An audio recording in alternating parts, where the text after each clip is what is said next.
stop dying. Hello. No, never stop dying. Keep dying until you die. I keep dreaming That of goes the end. against the message of the stream, though.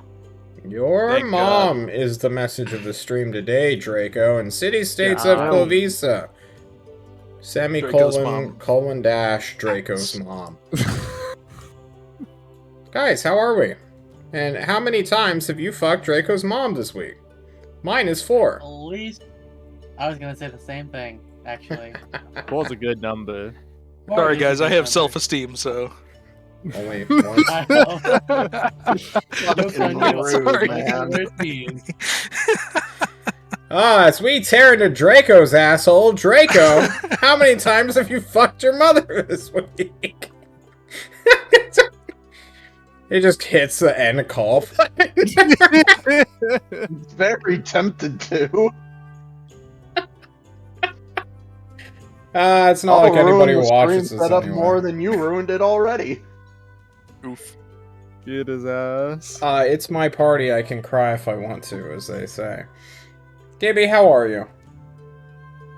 Better. I'm no longer pixelated. I have upgraded from 8-bit to 16-bit, so doing Good slightly Very better. detailed. Draco, how are you? 16 times upgrade- detail. Me? Yeah. Tired. John? Agree. I'm fucking put me to bed, John. Kill my Oh, fuck. character. I just I'm realized. gonna take a break. Nav's camera's still on. I forgot to cover it up. Good thing no one's watching us, right, guys? Uh-huh. Yeah. Hee. Whoops, we just got to see Charlie's, like, right side Do of it his head live. there. Aw. Charlie, how are you, buddy? Or should I say Patrick, also known as Mr. Underground. How are you? I'm sure Patrick is doing great after murdering a bunch of his Is he players still for being Mr. assholes. Underground? I'm constantly wondering how I go through any kind of drive-through or any place and ask for a Diet Coke and somehow end up with a regular Dr. Pepper, but, you know, it just keeps happening. Maybe I'm cursed. I think It you're just keeps happening. ordering Dr. Pepper and gaslighting yourself. I Yeah. really hope not, because that would be really fucking awful. Oh, I you like don't to like Dr. imagine. I like to imagine it's just you go in, you have the intention of getting Diet Coke, you get the Dr. Pepper. Short-term memory loss kicks in. You think it's a Diet Coke. What a story. Every time I go with someone through a drive-through, I'm like, it's gonna wind up being Dr. Pepper, and they're like, how? And that's it. Every fucking time. You just hand them. That happens like, every "Here once you in a while go." for me when it's parties. The trick is to have a friend who likes Dr. Pepper, so you just order a Diet Coke and then intentionally get their order wrong, so that way the guy who wants Dr. Pepper is just always happy. The You never real get a Sigma drink. Hey, he'll move be- is not to go to fast food places. This is true. But the Ligma move is Guys, to go and order fast It's food. time. I'm tired of talking of fast food. Draco, hit us up with this recap, and it better be good. If it's not good, I'm holding this game hostage.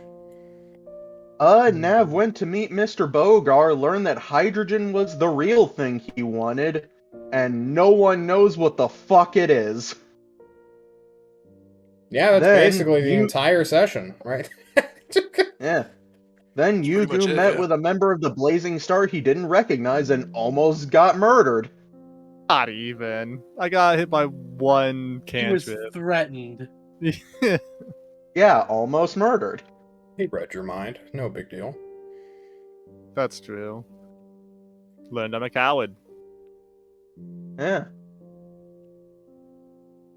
I'm trying to think of what else happened. I don't think much else happened Not last much. session. Not much. Oh, Mirth went to the arena and got Yeah. 50 gold. It's true, we did some downtime. Gibby failed to prove he's a rogue. Very True. true. We did downtime stuff. You Turns did out we downtime. suck. True. Yeah, imagine having like a +10 on all of your skill checks and you just roll a 3. Just get lucky. You roll a I gave 3 I gave and up then all my lucky. And You nothing assholes can have changed. it. your halfling luck will have only applied to nat 1s anyways. Well, gentlemen, to my knowledge, it's the 18th. I could be wrong. Mm. But It's my either the calendar says 17th or the otherwise. 18th. Technically, it's the 22nd. God is never wrong. True. Thank you, It's either my the fellow 17th or the Christian. 18th. One of the two. That all being said, it's the 18th of January, also known as Winter's Welcome, Winter's Warmth? Something like that? Some stupid fucking fantasy name? Yeah, Winter's Yeah. Warmth. God, what was on the agenda? 2 days? 2 days from now, you have your school out trip. Field trip into a factory where airships are built, I believe. I thought Or only one guns. person was going on that. Well, it was supposed to be Nav, too, but Eric decided he couldn't play with us ever again, which is unfortunate. Probably pass as a teacher. Who? You? Yeah, No, Zane. Nate. Mr. Long-ass, 10-inch long ears? Well, who said Groupie- the teachers had? Who said the teachers had to be human? Ugarest? There's supposed to be Yeah, Ugaresti good point. with an Ugarest teacher. That's why Dale, aka Danny Boy, is supposed to be going in as a teacher. Give us your most compelling Kaloo right now. Hello, Calais! I wasn't That's convinced. pretty good. You thought it was good? Yeah, Kaloo Kalay! Oh, hang on. Let me drink some water first. I'm sorry. Okay. Throat's burning. Hugo, what about you? Oh Go. no, I'm no teacher. Give us a Kaloo. Compel us. Hello, Kano. Fuck you. Hello, What about Kano. you, Gibby? I'm a child. I still want to hear it. Yeah, that's why you would Kaloo Hello, Clay. Clay! That was pretty good. That was pretty It's decent. good for a child. I Yeah. was channeling my inner Xander. True. What has Xander been As up he to? breaks through a fucking wall. The drywall. I'm gonna let you guys set the scene of how you want to start your session. I want to test you all. Who wants to set the scene? That depends. Which Where do day we is want to this? start, boys? It's the 18th. You got 2 days. Oh, 2 days? 2 days to prepare. Oh, You have to man. be in home base, right? There we are, sitting around the table, eating a meal. I don't know. I'm Yeah, not a good DM. fair. Zane being I uninformed of the Base. past couple days. I can take it if you don't want it. Dale. Because I have something for just to set up. Set us Go up, for it. Gibby. Okay. So, inside of home base, where our friend Gordon has luxuriously outfitted us with Ugarestian clothing, tables, a nice long table, each of us sitting at a fine wooden chair. We're standing, and sitting, with a bunch of papers, documents, mostly books rented out from a local library, all trying to figure out what the fuck a hydrogen might be, or Mhm. other gas related documents, anything that is related to science as we know. That was our man Bogard's intention, and we're just kind of spending time mulling about, shifting through things that we don't truly really understand for the moment, about anything that could be either unrelated or just something that could provide a hint on, from science to magic, what is a hydrogen. And Runt just kind of pushes a book that he's currently reading away onto the table and sighs out in frustration. Guys, do we want to do something else? I feel like there's a more productive use of our time. Unless you know where to find the super secret smuggler, we could go and fight with Fontaine. But I think hitting the books is a good idea, no? Well, I mean, there are other things we can do. There are moguls we haven't talked with, and moguls we have talked with that we can do things for, or about. Well, I mean, there's De La Ponge, whose goal in entirety is to punch the Archon in the face. Well, I mean, he's kind of settled. Like, Yes. I mean, there's moguls that we need to talk to because we haven't talked to them at all. And specifically, I believe he's called the Younger Carly. I've met with some of the smugglers here, but I failed to impress them, unfortunately. However, there is one thing that we we specifically can do that no one else can. And that is finding the supposed lesbian stronghold. Unfortunately, our one ticket in is Triple H, who I think he's off in his own room and with a mirror admiring himself. At least that's what Gordon told me. That's what he's currently doing. So, Is he still muttering those weird words? He's a beautiful man. yeah, he's doing his own thing right now. But that's something to keep in mind is that figuring out potentially how maybe we could work that way in, because Sylvester Steele could potentially be very crippled if we can give the Smugglers Guild information on, where his money is. Just think Well, of that. An entire city's worth of thieves going after the richest guy in town. I was kind of thinking about Mr. Steele and how he is rich as fuck. We Yes, kind of are because he can not. make his own money. Well, exactly, but he puts it somewhere, I would hope. And maybe we could get connected with this Guild of Thieves to try and find some of this gold. You remember that the Greater Chemical has promised us a way to become very lucky, thanks to you. And maybe if we could collect some money from this Mr. Steele, we could get a shipment of that being lucky sent here. So you're saying we should intercept some of his money and rob it? I will open up a coin pouch. I have no coins on me, completely empty.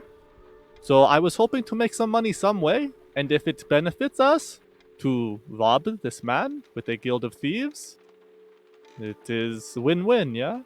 Well, specifically with the smugglers, they want to know where his stronghold is so that they can raid it. And that will give The us lesbian stronghold. yeah. That'll give Just us an stronghold. in. That'll give us an in with the smugglers so that way we can potentially talk with the younger Carly. But they don't know where it was or it is. Otherwise Well, they would already be hitting it. Okay, yeah. And if Would we find this information, we will make some off the top. Right? That is how now this works. now Runt, allow me to ask a clarifying question. Mm-hmm. They have agreed that if you were to find the stronghold, they would give you an in to the guild. Is that what No, I'm hearing? there has been no specific like arrangements or agreements made. It's more so like it's more of a Trying to notoriety prove thing. yourself. If they know that I'm the person who gave that information, then obviously they're gonna want it to be like, okay, well, how did you learn that? There will be some level of notoriety and fame given to myself that is worthy of at least starting a conversation. And I can be completely honest, if a thief can get away with not having a non-binding contract of any kind, they're going to do it. Right. Well, our options are try and learn where the stronghold is to prove to the Smugglers Guild. There's Richard Fontaine, who I still think that if we were to get anyone, it would be him last, because he seems like a very argumentative yet logical person. Oh There's dear. Lady Kilfala, and and then there's Stormsbane, who will be met at some later point, hopefully, Yeah. assuming the field trip scam goes well. Well, correct me if I'm wrong, but Kilfala is also a privateer, I think. She Yeah. brings in skilled privateers, if I remember correctly. So, Yugu, if you wanted to make money, we could work under Kilfala's banner for a while, do some You jobs potentially. know how to pilot ship? Unlike the look private John is giving us. privateering isn't You're gonna work privateering is under her banner for a while, huh? Like Yeah. 6 to 10 years? How long we talking here, Chief? like like 1 or 2 missions to Like a as day? A day? Yeah, maybe a Yeah. week. How if we're often do you think unlucky. sea piracy is? It's, Look, guys, look. you know, You were Blackbeard, that motherfucker, in his entire career, robbed 10 ships. and he was the most feared drunkard of them all. It's a lot. Till they caught Truly him a with a hangover. legendary pirate. Ah, Lit his own So, beard on fire. you guys do know you have license to steal from whoever, so long as the War Master gets like elected, right? Just go Yeah. fucking rob some shit. So long as we don't get caught. Who cares if you get caught? You're not connected to anybody. Just don't The tell anyone that issue- you're working for them. We are still technically here illegally, and that fact should not be getting out. Actually, this is kind of a great idea. Maybe I will go take a nice strong bath, become vet again, and I am wanted criminal that way anyway. We go out, steal some things, no problem. I mean, I'm more so just I'm 100% down for this. This is more so just trying to be aware of the consequences upon failure. Is that the more we fail at things, the more people are going to simply be aware of our presence. I mean, we've already had incidents with the local authorities, so Well, I'm sure we could get away for the most part. So you just say Kalu Kalay a lot. It'll work. yeah. But it's less of like generally like people coming after us directly and knowing where we are, and more of the bigger presence we show, the more of a presence our enemies will be able to pick up, because there are people directly working against us. So we either need to pick up the pace on our own quest, or we need to start counteracting against our enemies and slow them down. In whatever form Yeah. those might be. You know where our enemies are? I only recently ran into the Blazing Star, and they are more nuisance than enemy. I don't even know I who mean- else is against us. The Hyperions, And you know Yes. where they are? they have an embassy. Do they not? Should we go knock? No. No. I'm saying figuratively, super sneaky like. Okay, Mr. I chew on boxes because they're shiny. I It take is- everything you say literally. Okay. Not because they Or are shiny. So, It is nice and crunchy. where is their embassy? Didn't you have a plan to like It's in the have some kind of palace. argument with a guy to ask him a question or something? That was I forget his name off the top of my head, but yes. Fontaine. Fontaine, to try and get him to tell us about hydrogen if he knew what hydrogen was. Yeah, was- but One of the plans, but it looked like we would have at least a few days wait, and we'll need to put on a whole event at the archive. I guess we still could, just to introduce ourselves and learn could- what hydrogen really we is. could also maybe? just go to the archive and just observe how things work and his frame of mind, as well as just the process, more or less, on how people get involved in these public debates. Because I'm sure that it's not just simply walk up, ask a question, and start having a verbal debate. I know we were originally going to see how things worked there before, during our previous trip there, before the local police got involved. I'm still just saying, I could have just been arrested one day in and out. The problem wasn't so much that you. The problem wasn't so much that you drew attention to yourself. It was that you drew Gordon into it. Regardless of that we're past that now. So, Yes, uh, regardless. what are we going to do right now? I like the I idea. mean- finding. We have Go we ahead. have two events in the works. One being this hunter ranker event you want to do to try and lure out Sylvester Steele, I think. The one where we try to fake someone's identity to be Triple H or some wrestling match. Yes. I'm not sure exactly how we're going to figure that one out still. I just know from the very weird conversation I had with Dr. Misery that Sylvester Steele is big into blood sport and entertainment. And so that is like the one way to truly get his attention. Whether we use Yes. fraud or not, that's kind of our tip. Yes. So that attempt another go at the archives, and as Yugu put it, knocking on the door of the Hyperion embassy to see what's up there. Those, I think, are some of the things we should do right now before we Think have we the should field trip. I think we should get the archives out of the way. Dylan? Okay.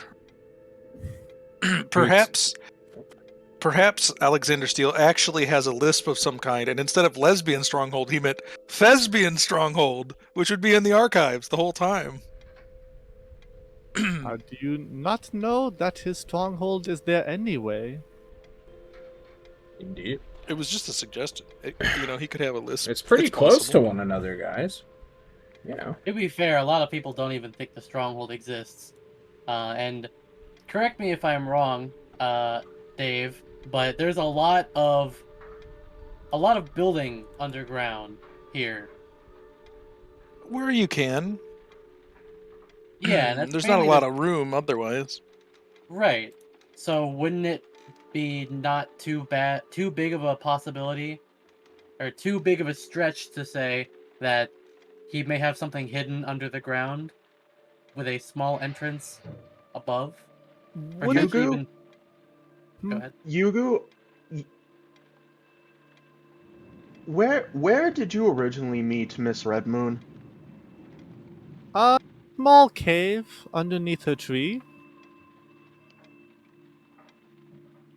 Now, was that dug out, or did it look rather natural? I do not remember. She did not like the light. When I crawled in from the outside, it was very natural, but maybe she carved a small hole for herself. Well, assuming we are trying to search the underground areas for, say, this stronghold, this gives me an idea. A way that we can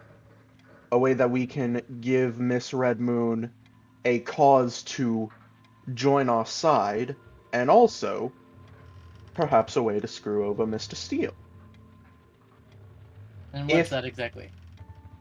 Quite simple, we try and convince Miss Red Moon to search the underground for a potential stronghold where someone is being held captive. We're gonna release a vampiress into a lesbian stronghold. But why? Why? Okay, Oh, so God. I have a I- couple If questions. the Sounds like an blood. excellent plan. Actually, I love this plan. if- So what? So real quick, why would Ariel have any reason to want to go and look for a stronghold other than she'll have something that hides her from the sun, which she currently has as she's building her own treehouse. Mayhaps she wants to do some good in rescuing someone who is essentially held against their will. I don't Runt, know. I don't know Miss Red Moon. Runt just laughs in your face. Anyone trying to do anything good for the sake of doing good, that's just non-existent. Also, it kind of, forgive me, it makes a little bit too much sense for maybe the stronghold to be underneath the Colosseum, where Steele spends a lot of his time, and they do some fighting, and then maybe underneath he has, big secret underground complex. Regardless, my plan would have fallen apart if there if Miss Red Moon had just made use of a natural indentation into the stone. Hmm. It was purely on like she was able to create tunnels underground. I mean, I don't think that she can. I think it's more so she just wants a place to be Yes. left alone during the dark to live her life. Because she seems to be rather solitary, with the exception of teaching kids how to dance.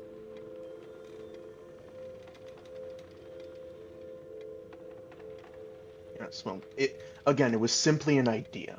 Something that could potentially knock out two birds with one stone. You guys don't have any like magic that would help you find like a giant underground cave complex, right? I do not know the locate object spell, let alone I don't think that would even be useful in this situation. Well, Yeah. we could locate person if we knew that one. Locate person would only be helpful if either me or Mirth knew the spell, because we're the only two who actually have seen Dr. Misery in person. Yes. So if I Isn't- had access to that spell, I would be able to do it. Only there was That another spell that lets you read somebody's thoughts or Yeah, like something. the weird telepathy spell that allows you to send images or something. Weird. The It's one you can pretty cast weird. many times. Hmm. Like Hmm. I have the sending spell, but I've never met this Dr. Misery, so I wouldn't be able to use it to say try and mind telepathy the locations over to us. I've never met her, so Do I you don't need to believe meet it would her? work. Last I checked, I think you need to for sending. Let me dump it into chat. Uh, With which you You are are familiar. familiar. yeah. Do you need to be familiar with someone to just see them? Or do you need to see someone to be familiar with them?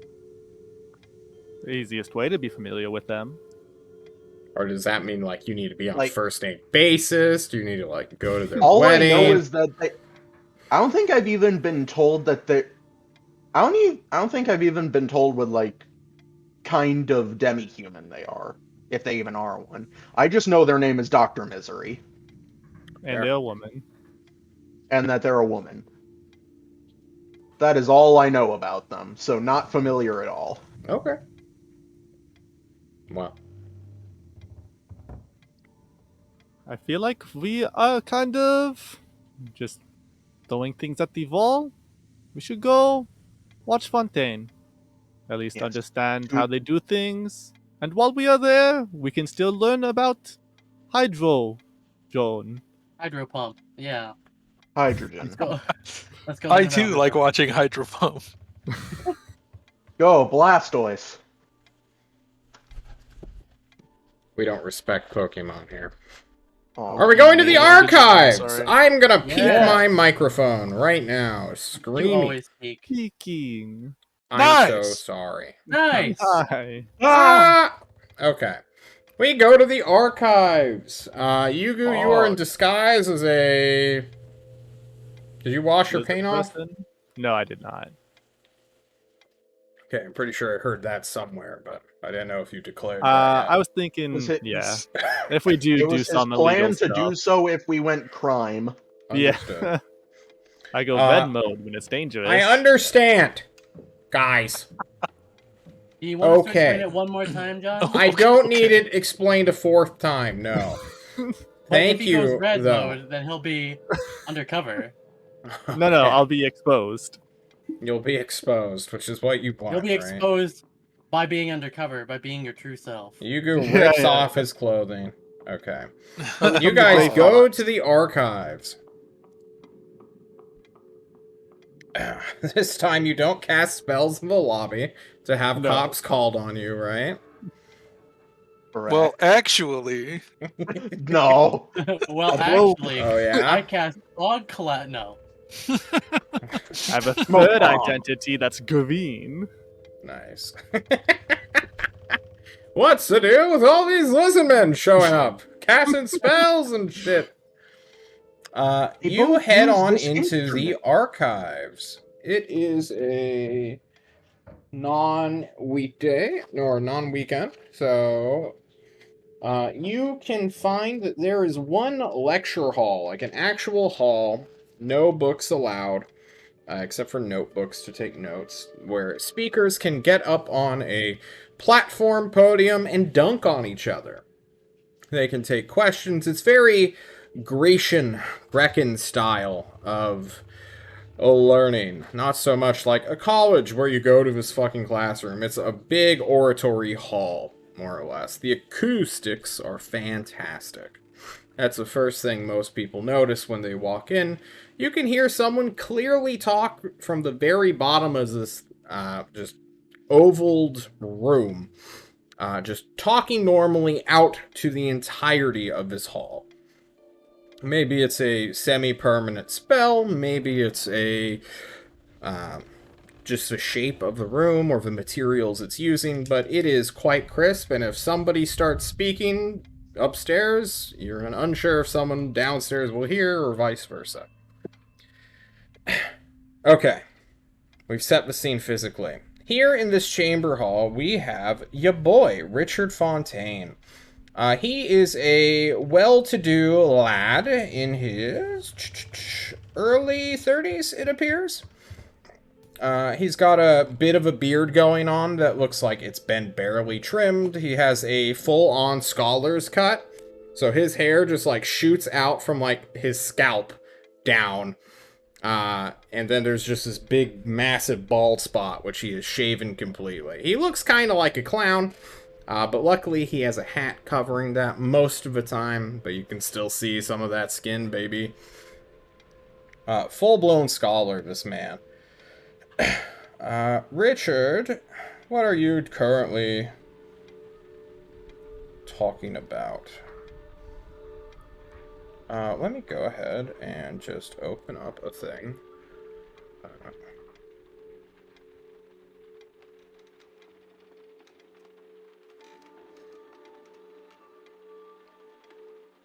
This guy's far beyond 30 feet, correct? Oh yeah, this room is quite large. Yeah. I want to say it's like 100 feet in a radius, with the center point being this one thing. This is a shitty random topic generator. No detect matching him at this range. No.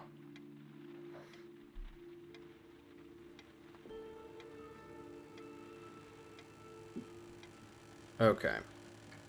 I'm having problems finding a topic that this man would be openly debating. Okay, I have found it. He is currently discussing with several older gentlemen who appear to be naval officials the best kind of cruise ship and what sort of benefits and negatives that would bring to Ugarest this time of year.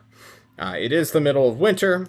Many people from the Hyperion continent would love to sightsee, but also it's active wartime, and do we really want to get Maelstrom in on the let's go raid cruise ships train?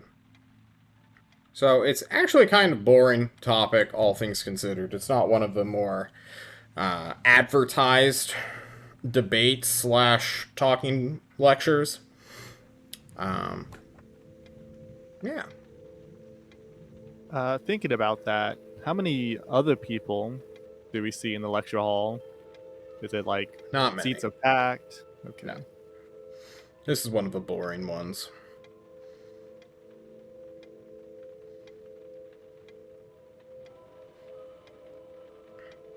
Or like a particular style of argumenting that Richard Fontaine does? Currently he's going back and forth with himself, just playing devil's advocate for whatever point that he's currently on and then switching it up. Because it looks like these older men have quite literally rented him to argue with himself.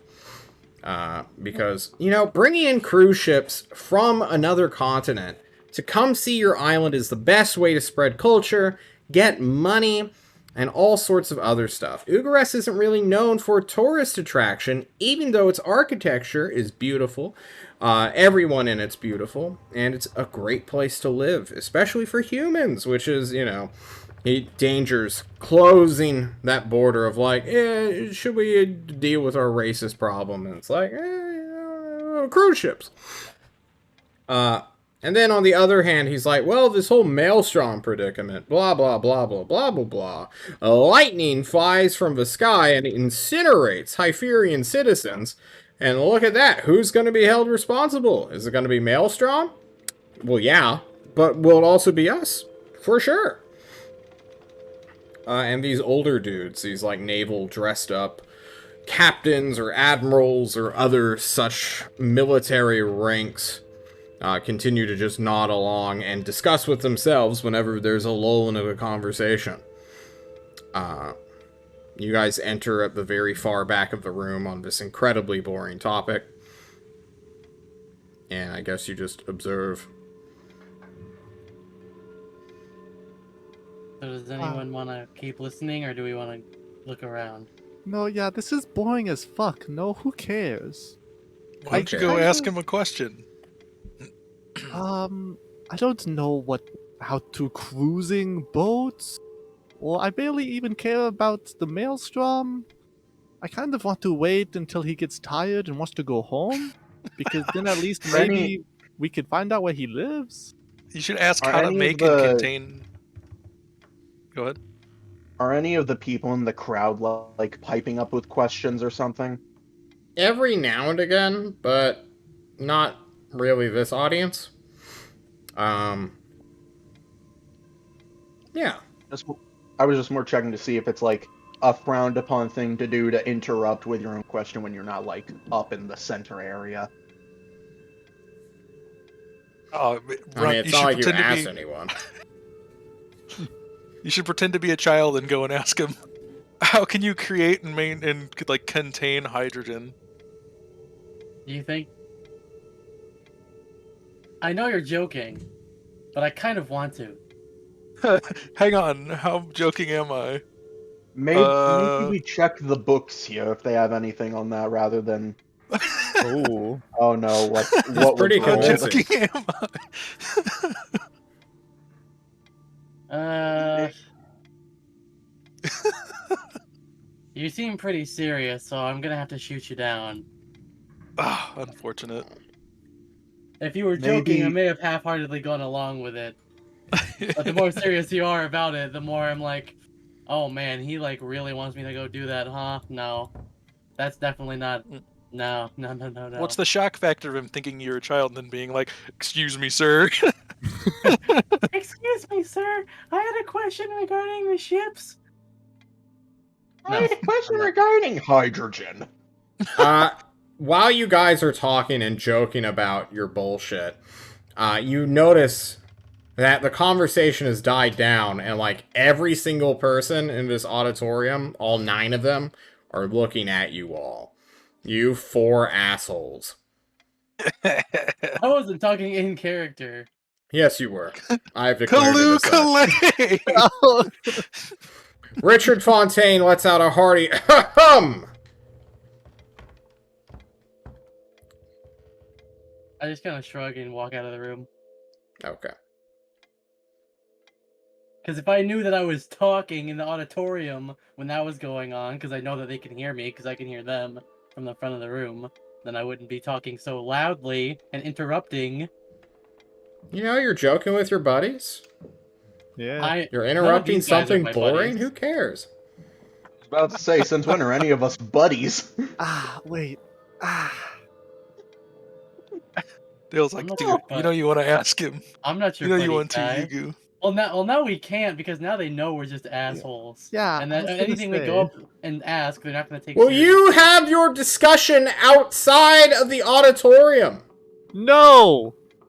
Don't make me get the whip! Ooh! He's into that shit. I've already left. When can we submit a question?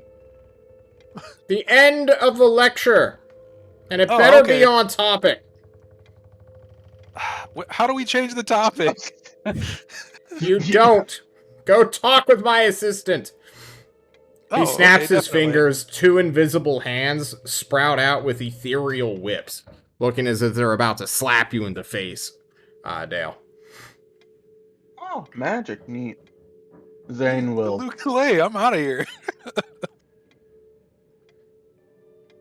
Okay. Zane's actually intrigued by what magic this is. Pretty sure Okay. it's mage hand. You're intrigued. Oh, with 2-pound Congratulations. whips. It's probably Well, like, can conjuration. he, like, identify it or something? No. Alright. This is like he's so smart he has psionic powers kind of thing, probably. Oh. His brain just keeps growing. His brain is so big.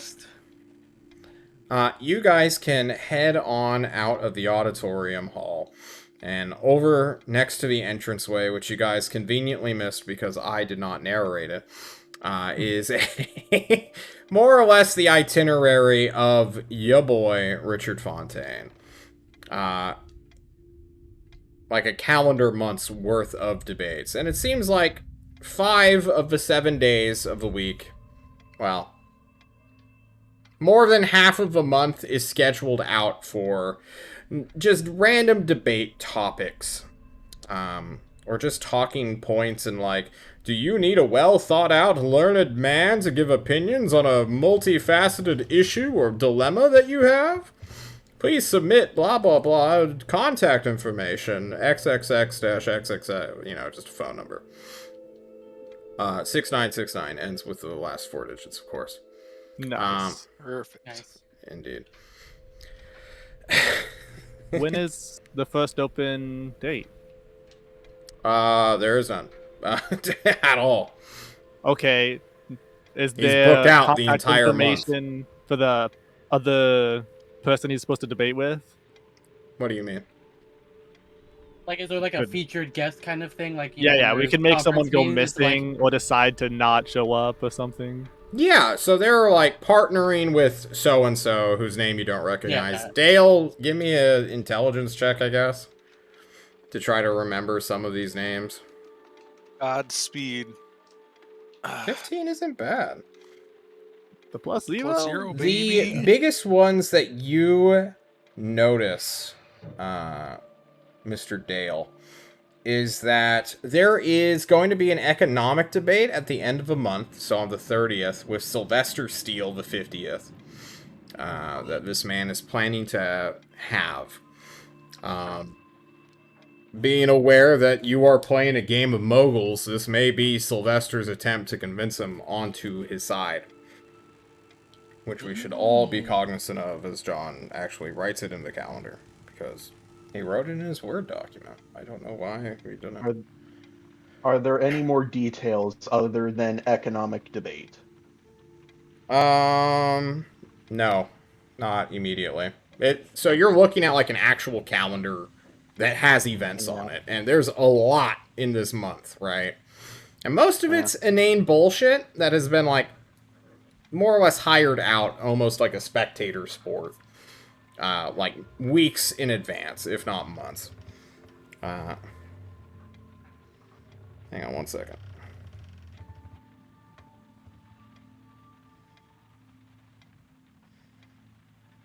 There we go. But still, the richest man potentially in the entire world arguing with this guy about economic policy. That's like 2 titans within just this one part of Ugarestian society clashing. Now, John, I have a kind of unrelated question, Okay.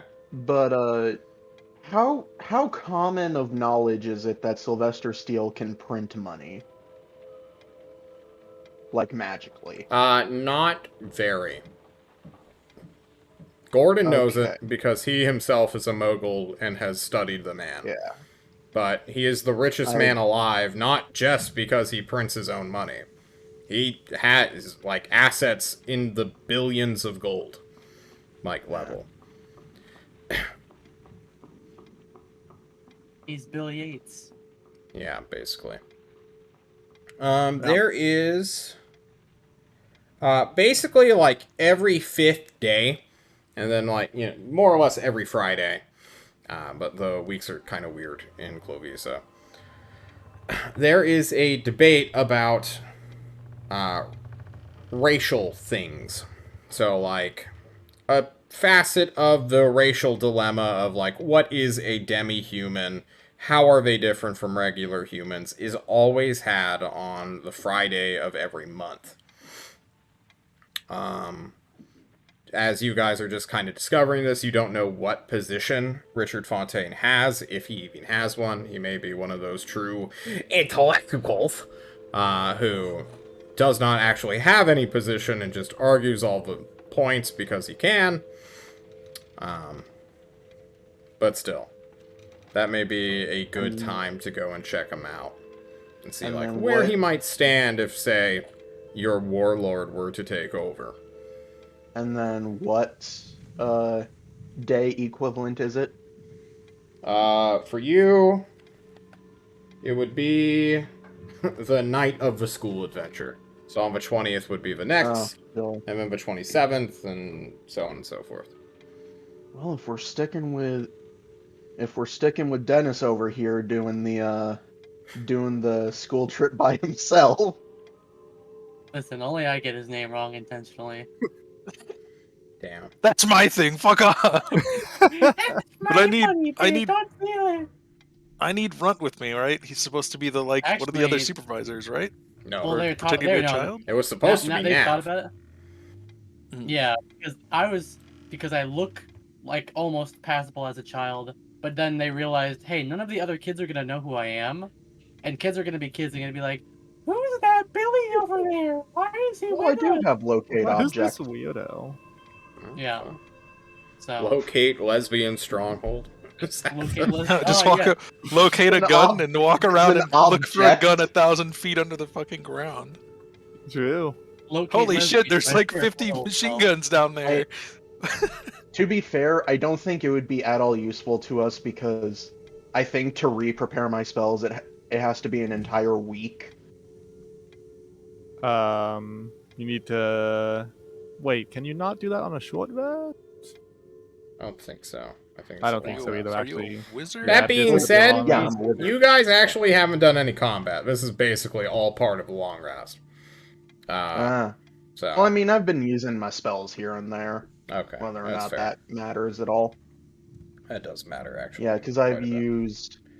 Let's think move I've on. used one. I've used like. Deal with your Anyways, spells on your own time. All right. Yeah. Anyways, what's- looking for books on hydrogen. Yeah, give me a science check. Give me an investigation. A nerd check. You can have it with advantage since 3 people can help you. Yeah, Woo. do it. Hiya. Wow. 15. Fuck. That is bad.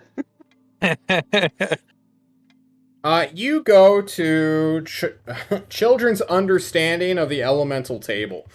And you, Zane, have never seen such a farce before as you look at what is essentially modern chemistry that we, the players, understand. They have the full fucking periodic table of elements.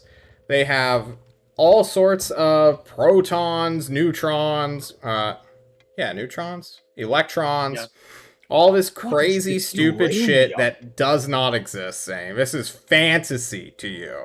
You're a fucking wizard. Everybody knows there's 4 elements plus lightning, which gets a cameo Plus appearance, okay? Lightning's not a real element, alright? It's not. What is a plasma? Nobody cares. You got earth, you got fire, you got wind, and you got water. Those are the 4 elements, baby. And these dumb fucks say there's like over 100. Like, what the fuck is... What?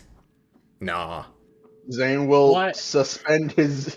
Zane will just suspend his disbelief on the sheer stupidity of this country, and It's true. just try and look more into hydrogen. Yeah, Just to humor hydrogen it. numero uno is apparently their favorite thing. It seems to be some sort of gas, like the shit that airplane or airships run on. But that's what you'll get for an entire day of studying. Look at this weird chart. They say that gold is an element. How does that even make sense? Everybody knows Gold is gold is magic. magic. Yeah. Yeah. How can gold be science? Gold is clearly magic.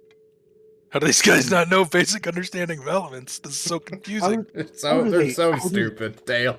Why do they think that gold is an element, but then not group platinum, silver, and copper with it?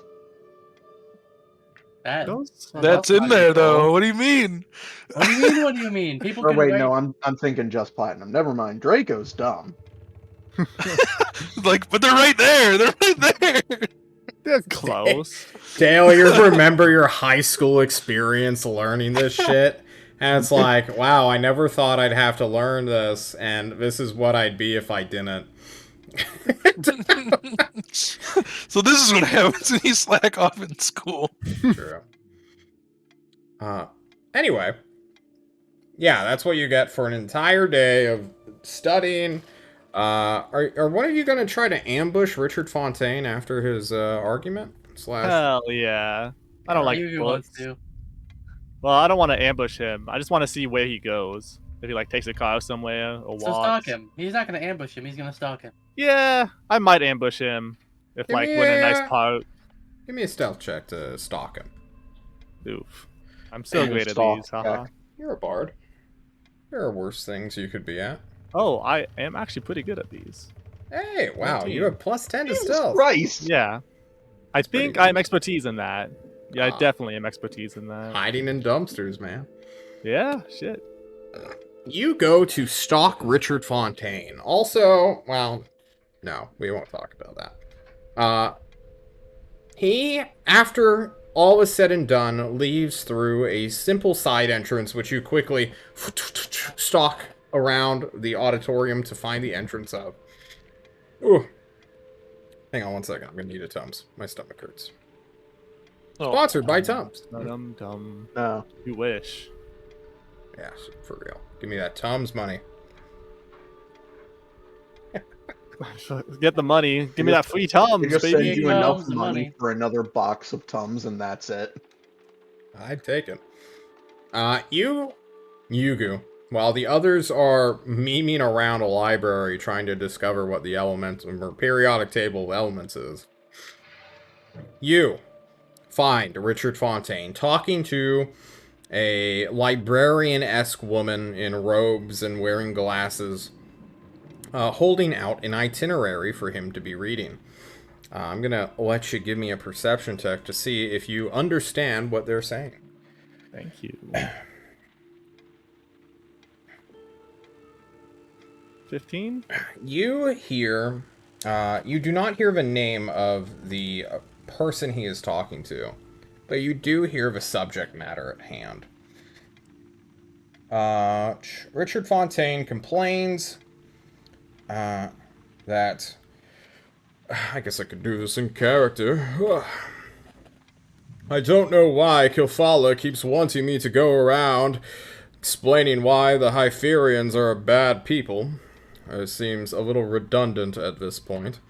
And the woman beside him just goes, I agree completely, Richard. Truly, we have already discussed this time and time again.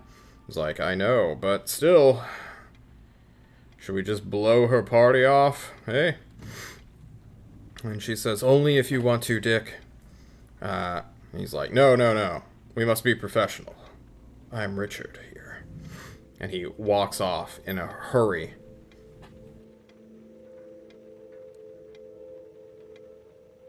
Glad we like Dick and Richard.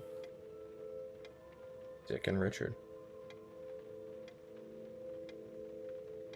Is there a way I can get by this attendant? Or is it just a hallway? It's just kind of a clear hallway. I assume you would, like, be hidden to, like, eavesdrop. Mhm. If you step out into an empty hallway to sneak up on someone, chances are they're gonna, like, see you. Or at least detect you. I will try anyway, because I want to see where he goes. Like, maybe he has a study here or something, like a personal place, but I'll just pray, like, not sneaking. I'll just try to walk by the librarian like I'm supposed to be back here and hope they just let me walk by. Well, she walks with Richard. Oh. Yeah, they are intent to leave quite quickly after this event is done. So you will stalk them. They won't seem to notice you, or if they do, they'll just treat you like a weirdo or a creepy fan, maybe, and just like ignore your presence entirely. And as you follow them kind of outside, you will see that there is a car waiting to pick them up. It seems like Richard Fontaine is a man of many means. Once I see the car, I'm going to yell out. If you have time, I need to learn about hydrogen. I think it is a fuel source. Tell me if I am wrong, at least. Give me a persuasion check. You just imagine like you're Tony Stark or some other smart man, and just some random schmuck starts yelling at you. That's a natural 2. Yeah. 14 total, though. Interest roll. He's not interested. That's a 7. Fuck. He ignores you entirely. Yugo gets in the car. And seeing as you don't need to, you're not being aggressive in your harassment. He'll just drive off. Yeah. Unless you jump onto the hood of the car and start. No, thank you. Okay. And now you start harassing him with message spells. I misty step into the car and go, so about that hydrogen? Oh, fuck. And now we can use sending. Can we just kidnap this guy? Just hop in there, take him with you. This is a surprise tool that will help us later. As we enter night of the 18th day, the 19th we'll have to focus on Dale for the 19th to get your story straight on this fucking field trip, my man. Since you're gonna be soloing it. I want a Nav to be here to back you up, but you're shit out of luck. We're gonna take a quick break, and when we come back, we'll focus on Dale's side of this story.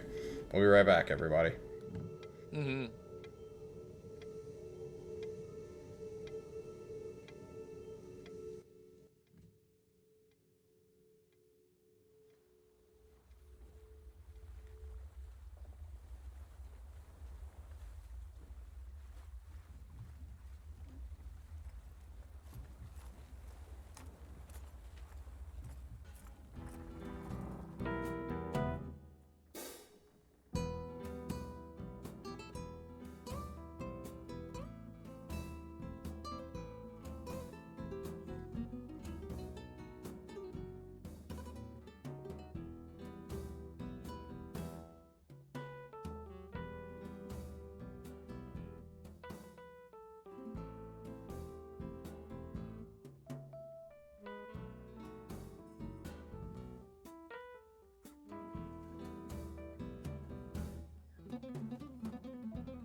Hello, everybody. Welcome back to City States of Klovisa, the Ugarestian War. How are we doing today? No, I'm kidding. We just left our heroes, going on to the 19th as we focus on Dale. Dale, what are you doing to prep for this adventure you're about to go on alone? Nav caught pneumonia again. This fucking guy is always sick, and I didn't even punch him into water this time. True. Uh, Someone just I think coughed Dale in his is- mouth. He's practicing really hard to like not be mean to children. He's like, "Come on, little Billy, we gotta go." He's like talking to Runt like this. He's like, "Come on, little Billy, we have to go. You can't stay in the bathroom all day." Essentially, he's harassing Runt as his like training up for this. Just at some point, you mutter to yourself, "You little shit." Oof, God, I fucking hate kids. Gordon will eventually come into, well, he'll always come, but he'll come into the home base. Oh no. Little TMI. I'm sorry. To introduce you, Dale, to the teacher, the actual teacher of an actual school, a military academy, even, where a bunch of these little brats are training early in life to replace the losses of their dearly departed family. Most of them are orphans. They will tell you the sad, sad story. People who went to war and then never saw their kids again because they got slaughtered by maelstrom ships and lightning bolts. And these poor youths can only find solace in selling their services to the military that consumed their parents. It is a horrible, wretched cycle that you, too, are victim of, Dale. You can't even remember what your parents' names are. That's how you met Gordon. That's why you and your childhood friends all went around before you tried to go and fight a whale, but also free the whale and also see the whale. That's how you hit level 8 several years ago. And What then an he adventure. retired. Yeah. Fucking paladins. Fucking paladins. We were looking for a goddamn turtle and it doesn't exist. Turtles aren't real. Anyway. This teacher does not necessarily need a name, but they are going to be like running the kids and giving you the screen that will let you operate, hopefully, to make contact with Linnell Sharp, I believe her name was. I think so. I believe you're correct. No, not Linnell Sharp. No, That's the- Stormbane. Stormbane, yeah. What's her name? Old Lady Caterin. Stormsbane. Caterin Stormsbane? Yes. Excellent. Sounds like a nice lady. Can you refresh my memory? She's advocating for like peace, like an end to the war, right? Yeah. More or less. She just wants the war to stop in Maelstrom. And she, I believe, is the biggest advocate of a Senate party. I believe. Yeah, she's backing Thelon Cross in the Peace Committee. Okay. I think this is doable. I just have to figure a way to talk to her, and then I will promise her the ear of the next Archon. Like, first dibs on talking about peace and whatever she wants to the Archon. Okay. Unless somebody has something else that I should offer her. Yeah.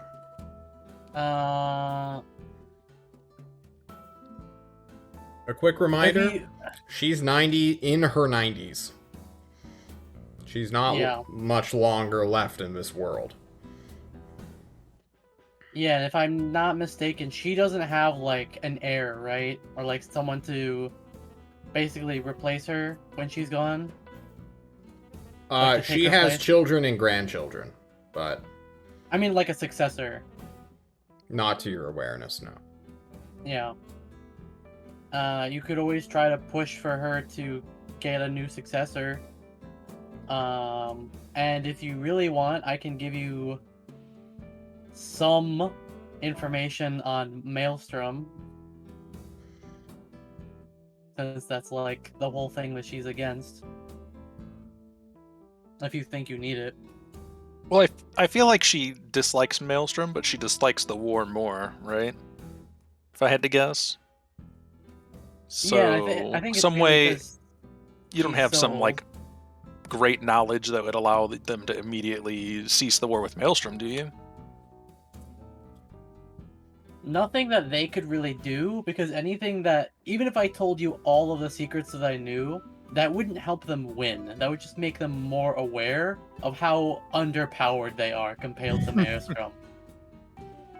Because it's all like, I'm gonna be real with you, Maelstrom, the ship, run by King Maelstrom of Maelstrom, uses like a fucking elemental as its power source. So, and that's like something few people on the continent could contend with, let alone these fuckers. And their plastic ships. What kind of elemental? He said it was a capital E. That's how elemental it was. Like capital Like an S, elemental king? like capital S storm, capital E elemental. Mmm. Like this is The like fucking big one. Got it. yeah, like if this was WoW, this would be your end of the raid boss. The, You're fighting the it's skybox. like saying, it's like telling someone with a super soaker to go up against someone with a gun powered by a literal typhoon. Basically. So you're saying you're too afraid to cast banishment on it? Elementals are part of this world. Like It would they're at most literally- make them be gone for a minute. No, it makes But sense. can't- Dale's never fought an elemental before, guys. Keep it in mind. But you can. Can't you cast banishment on a person? I mean, you can. They but just come don't- back after a minute. after 1 minute. But like elementals, like you would have to kill an elemental to have any meaningful effect on like the This is land around. very off topic, but if you cast banishment on it, the ship would stop being powered and would fall. And then when you release the banishment, it would no longer be stuck in the power source. It would be fucked off up in the air. True, but the problem with that is if it's like in the core powering the ship, you would have to see it and you would have to get through the rest of the ship. No, Correct. yeah, definitely. You're This correct. is just like off on a tangent. I'm sorry. Dimension door into the Dale, ship. look, Dale's a problem solver, guys. You tell him something, he'll go on to a schizo, autisto. He's like, look, so we give Xander a scroll of banishment, and we send him in. he's gonna This is end what the I- war. Basically, what I'm telling you is that, in my humble opinion, definitely not as a Maelstrom spy, I think the only Oh, indeed. the only way that you can end the war with Maelstrom is basically by giving up. That's not Oh, in the what- Ugarestian So why- dictionary.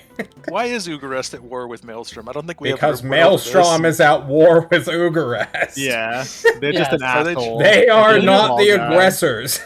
Yep. Maelstrom is the clear aggressor.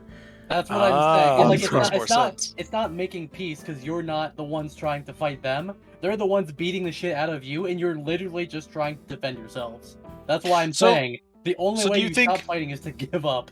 Do you think Maelstrom would stop if we allied ourselves with, With Tolst? Potentially. yeah, with Tolst? Because That they're could- allied too, potentially. right? That could Yeah. be a Kind of. possibility. Yeah, Perhaps we're you not, could ask we aren't- Tolst to advocate for them to stop murdering us. like, if Maelstrom could get an agreeable, like, potential trade deal with Ugarest, to give them a reason to stop raiding and looting Ugarestian ships, that might be something sufficient enough to make them just stop pirating all of Ugarest. John, Yeah. here's a question. When does the Isles of Flavor fall? What? Or at least when does the Raid team successfully take over one island? That happened. Hang on.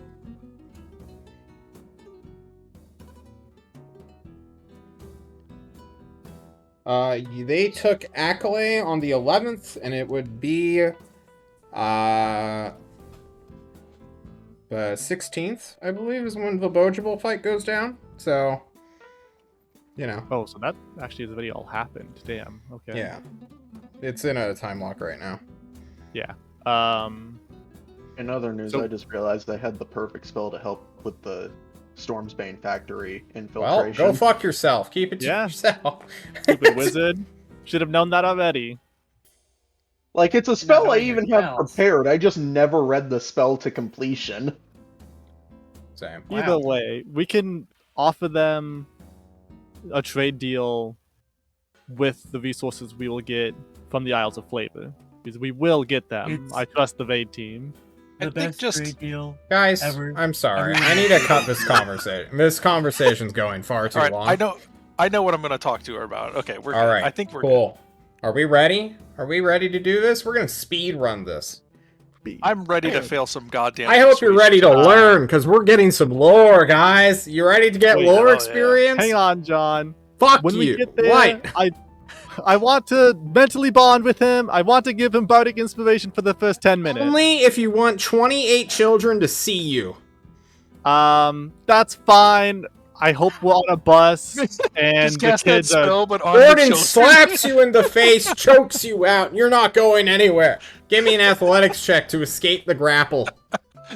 I'm gonna help Gordon. No, you are not. Zane, 17. Fuck, that's really good. I'm That's pretty really fucking good. you're a slippery man. You pop out and you're like, I'm going with him. The Zane- kids are like loading up in the bus. Like Dale left to go meet him. You're running after the bus. It's like every airport scene. As you're like, I need to cast a spell. I need to improve my allies. What are you Zane's trying to do? Sadly waving at you. You just Zane wanna also Go. What? Zane also wants to tag along because I have the spell Arcane Eye, an invisible, basically beacon of I can see things that Doesn't I can that go move. through one wall? It can't go through moves it, solid right? walls, but it can go through gaps of at least 1 inch. Why didn't we use this the first time we went there to scout out the factory? I forgot I had it. Okay. Stupid wizard. It's too Not late. my fault. I'm sorry. I'm not gonna retcon so much so that we can just not learn things anyway. Alright. Dale, you're on your Yes. own. Nav caught pneumonia by someone coughing in his mouth. High This five. is canon. Outstanding. Thank you, Mr. Underground. As I lay down the law. Dale, you need to just give me one check, and that is deception. To truly deceive people that you're a teacher. That's all I ask. That's all I need in life. I need to read one thing real quick. I will let Before I you do read this that check. one thing as we talk about our sponsor for today, Tums. Okay, all right, I got it. Okay, thank you. It only works on persuasion. I'm sorry, I can't cheat. All right. I'm not very good at being deceptive. But to Miss Feist, who is a miss, by the way, she shows that her hand does not have a ring on No it. misses, huh? The Lucale. Kalukale. She loves a man who is into community service and outreach programs, apparently. Excellent. That's what I like to hear. A man who's good with his hands and the kids. Truly. What? Truly Oh, no. outrageous. Miss Feist will accompany your teacher, who does not have a name because we don't care about her, as well as the children. During this time, you will learn a little bit about Ugarestian history from the airship manufacturer side, specifically Katerin Stormbane. She built this company from the ground up, and although... How do we say this?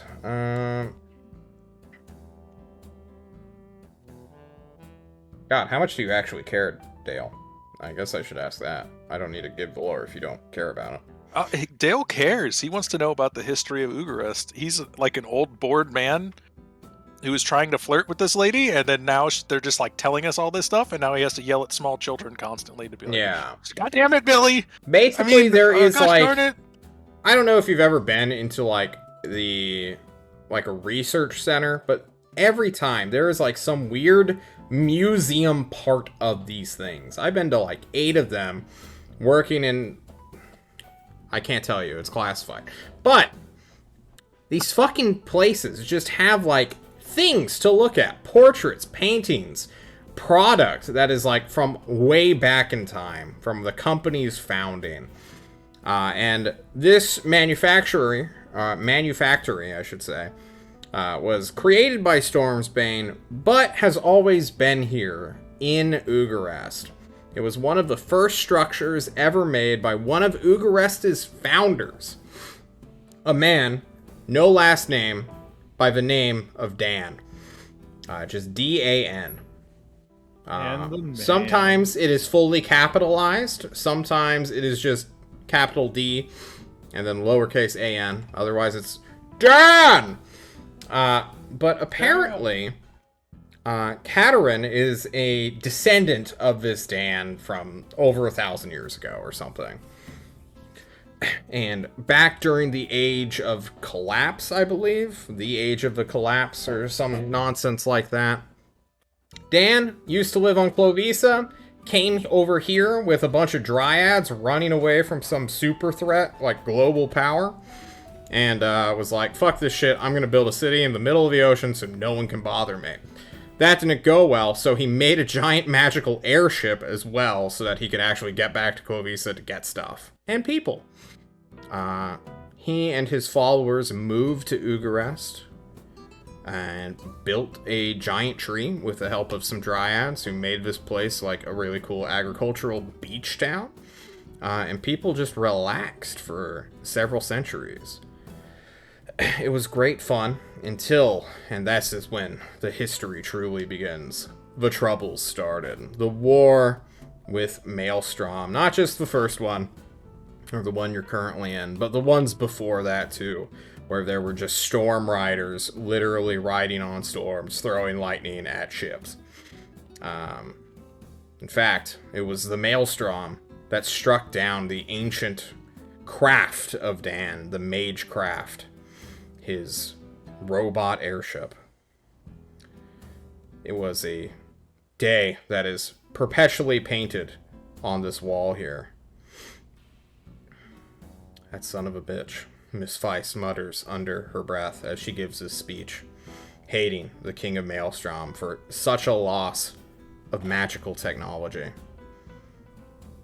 And Katerin, this older woman who awaits for the kids to speak with her at the end of the tour, because she is too old to give the speech herself, and is now a living national treasure, more or less. Just has this air around her of dissatisfaction as she sees 30-ish children running around her business that is designed to make an airship that can go toe-to-toe with the Maelstrom. All the kids take their turn greeting her and treating her as a respectable woman that she is. And she gives some polite greetings and like, oh, did you enjoy the tour, honey? That's good. And she hands out like gift mementos and like souvenirs and whatnot. Like little bracelets of the logo, the Stormsbane logo. I love nice old ladies. They're great. Yeah. She pats you on the face as you show up. You being 45, 50 years her junior? I think he's like 45, somewhere around there. Yeah, well, half her age then. So she greets you. Oh, hello, Sonny. Nice to see that the youth are still going about teaching the next generation. Oh, of course. It would be lovely. Is there anybody like super close right here? Or is it just me and her for a second? Yeah, it's you and her for a second. Yeah, have you ever thought about getting a new Archon? I'm sorry, what was that, dear? Oh no. He'll like lean in a little bit and say, I've heard that God, what's her name? My brain doesn't work. The White Maiden. The White Maiden seeks the position of Archon and needs votes. And that she may have someone backing her that can help us end this awful war with Maelstrom. Give me a persuasion check at disadvantage because she's surprised. Yeah, get fucking surprised. Surprised. I'd like to use my bonus action to harness my divine power. Okay. No, not that one. Sorry, my emissary of peace. There you go. Am I supposed to be seeing something? There we go. You Yeah, can use there your you chance. go. Ooh, +5 to charisma persuasion checks for the next 10 minutes. Okay, you get a +5 to this. Pog. All Go, right. roll 1. Uh, Oh my god. Okay, so my 24. God. 24. Oh, Those That's are not too pretty bad. good for disadvantage. You went from a 31 to a 24, though. How does that feel? Get fucked, loser. I know. I'm so bad at this game. I'm sorry, I'm guys. sorry. She hears you out and doesn't immediately hit the panic button, come save me from toddlers. And she's like, oh, Sonny, I wasn't expecting a salesman to be caught up in a student adventure, but I'll hear you out. You've gone to such great efforts infiltrating my compound. Come on, come on. Absolutely. I like offer her my arm. Help She her takes walk it. around. Miss Feist, could you please see that these children get their lunches and all sorts of, I don't know, what are you here for again? Okay. She mutters to herself, and Miss Feist just gives her a thumbs up. The teacher, kind of knowing that you're supposed to be doing something here, just goes along with it. One of the kids who actually did get attached to you because he misses a strong father figure in his life is like, wait, no, Professor Dale! But you leave him in the dust because I'll just little wave. Timmy... I'll be back, little Timmy. I'll be back. Little Timmy just looks sad. He immediately bonded to you. You're like, he gave me negative reinforcement. I love it. Smoking's good, kids. Yeah. Smoking's not good for you children. Sorry. Bad advice. You go into a break room that has a no smoking sign, which immediately your girl, Katerin Stormsbane, lights up a cigarette.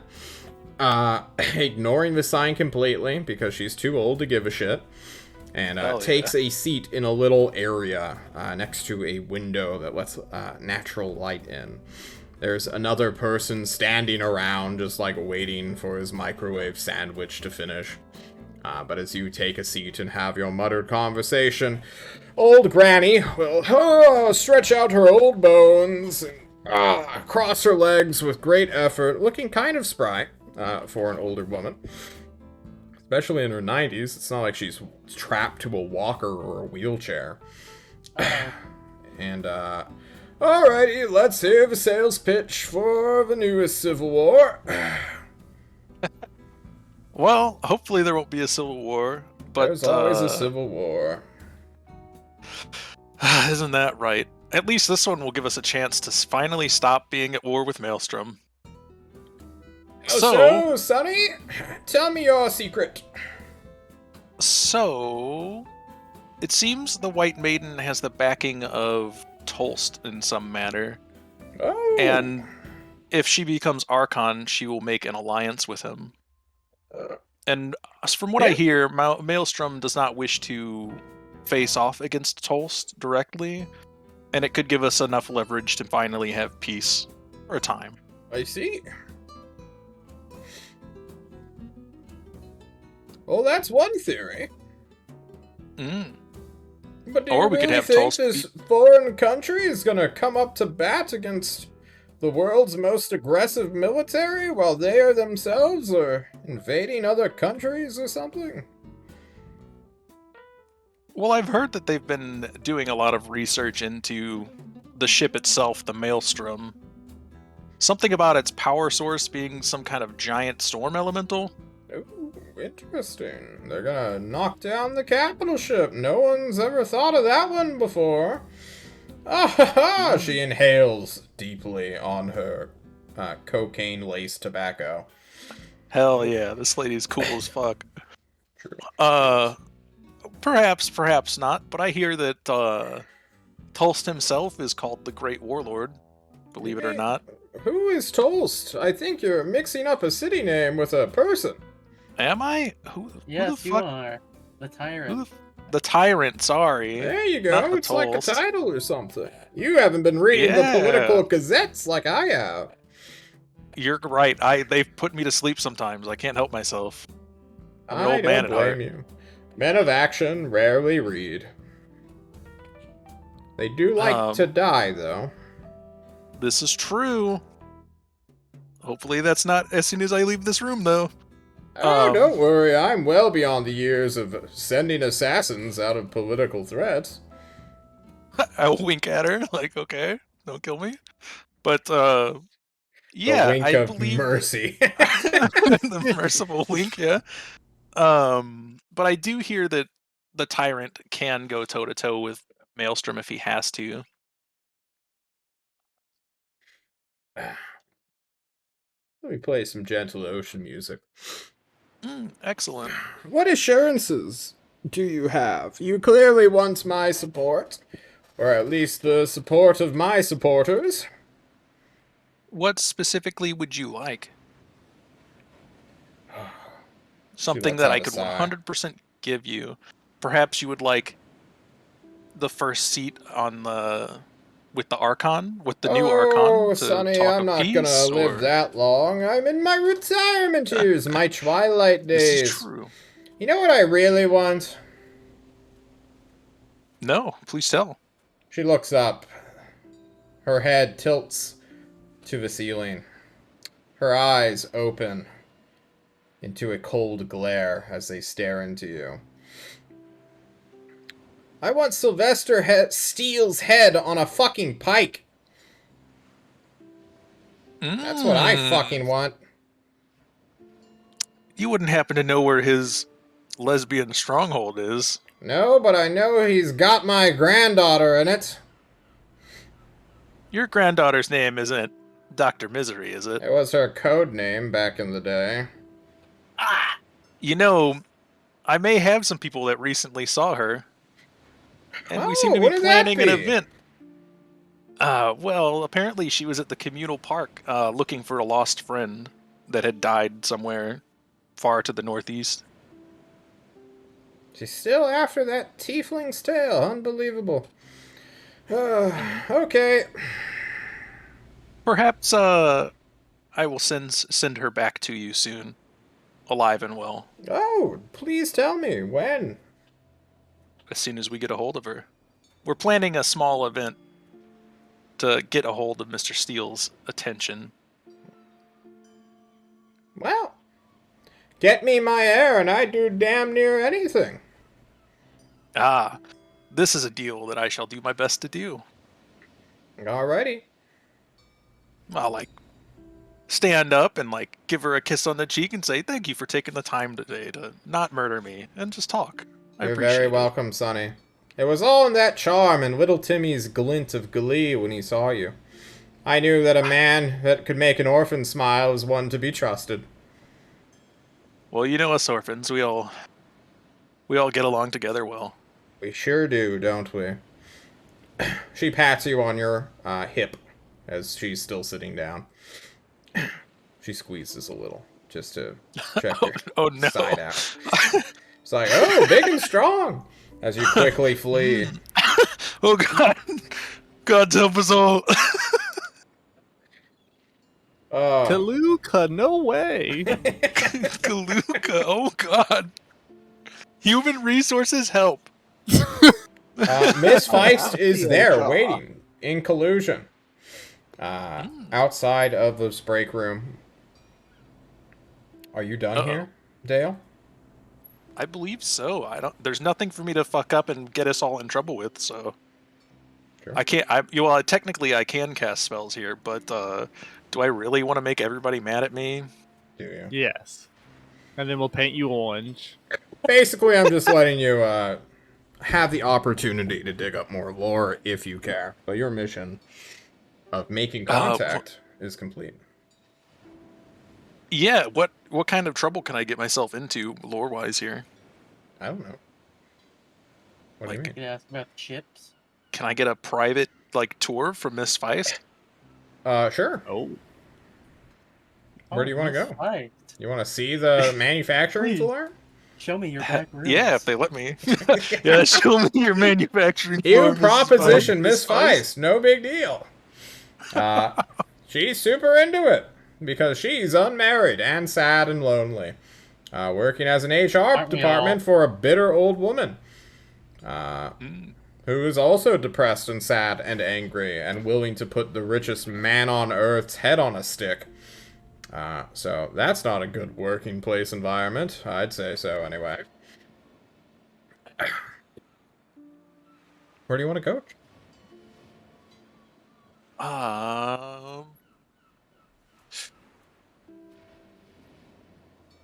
Yeah, I would actually like to see the manufacturer floor, if possible.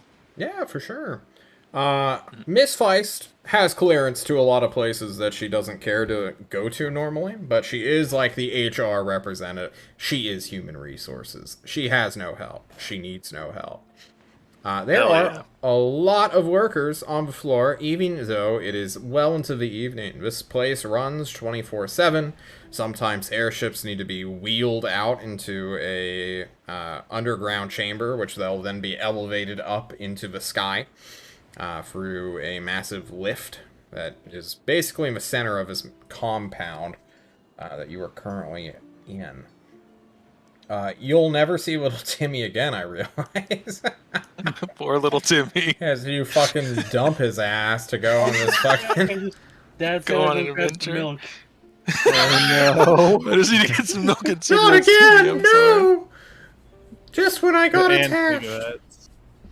That's how you get them. Don't worry, if Sure. I survive at the end of the campaign, I'll come back for you, Timmy. When he's You'll 16 become years his old. dad. I'll become his adopted dad, yeah. It's all I ever wanted. You go to the manufacturing floor, where Miss Feist will take you up to the catwalk to actually look around.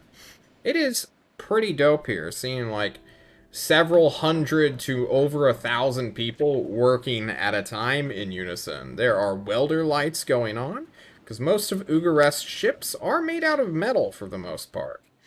Or at least the ones they care about. There are many frigates in production because they are much faster than the Maelstrom normally, and at this point of the war, they're just trying to outrun whatever Maelstrom throws at them at the time, rather than going toe for toe in a weight class. Is there anything specific you want to see here, or? I would like to see specifically how well organized is it? Like they're all making, but each person is like making a different part, I'm guessing, and then they Yeah, like push it it's down the line mostly- and they fix it. Yeah, so the first part of production is just assembling small stuff, and then there's a second part of this warehouse, which is actually building the ship. So very much like in World War II, how actual ships were made of just like compartmentalizing certain rooms and then stacking them together to then wheel out into the ocean. It's more or less the same thing here. The only real difference is that with these thousands of people, there are active machine arms that seem to be doing things automatically. And part of being in a manufactory instead of a factory, let me get more nasally, is that part of this is automated by ancient machines and magic that have been here since the fucking start of Ugarest. Apparently this artificer named Dan, perhaps even one of the world's first artificers, made these centuries ago. If I ask around, has anyone ever tried to find like the remains of the ship that got destroyed, of Dan's ship? Or did it get destroyed somewhere like way out in sea? It was over the ocean. Which is just unfortunate because the ocean is really far out. But they know that it went down somewhere towards Klovisa. Dan wasn't even on the ship because Ugarest wasn't even big. This happened like, I want to say 2 centuries ago, when Maelstrom first was like realized the threat that Ugarest presented to the continent.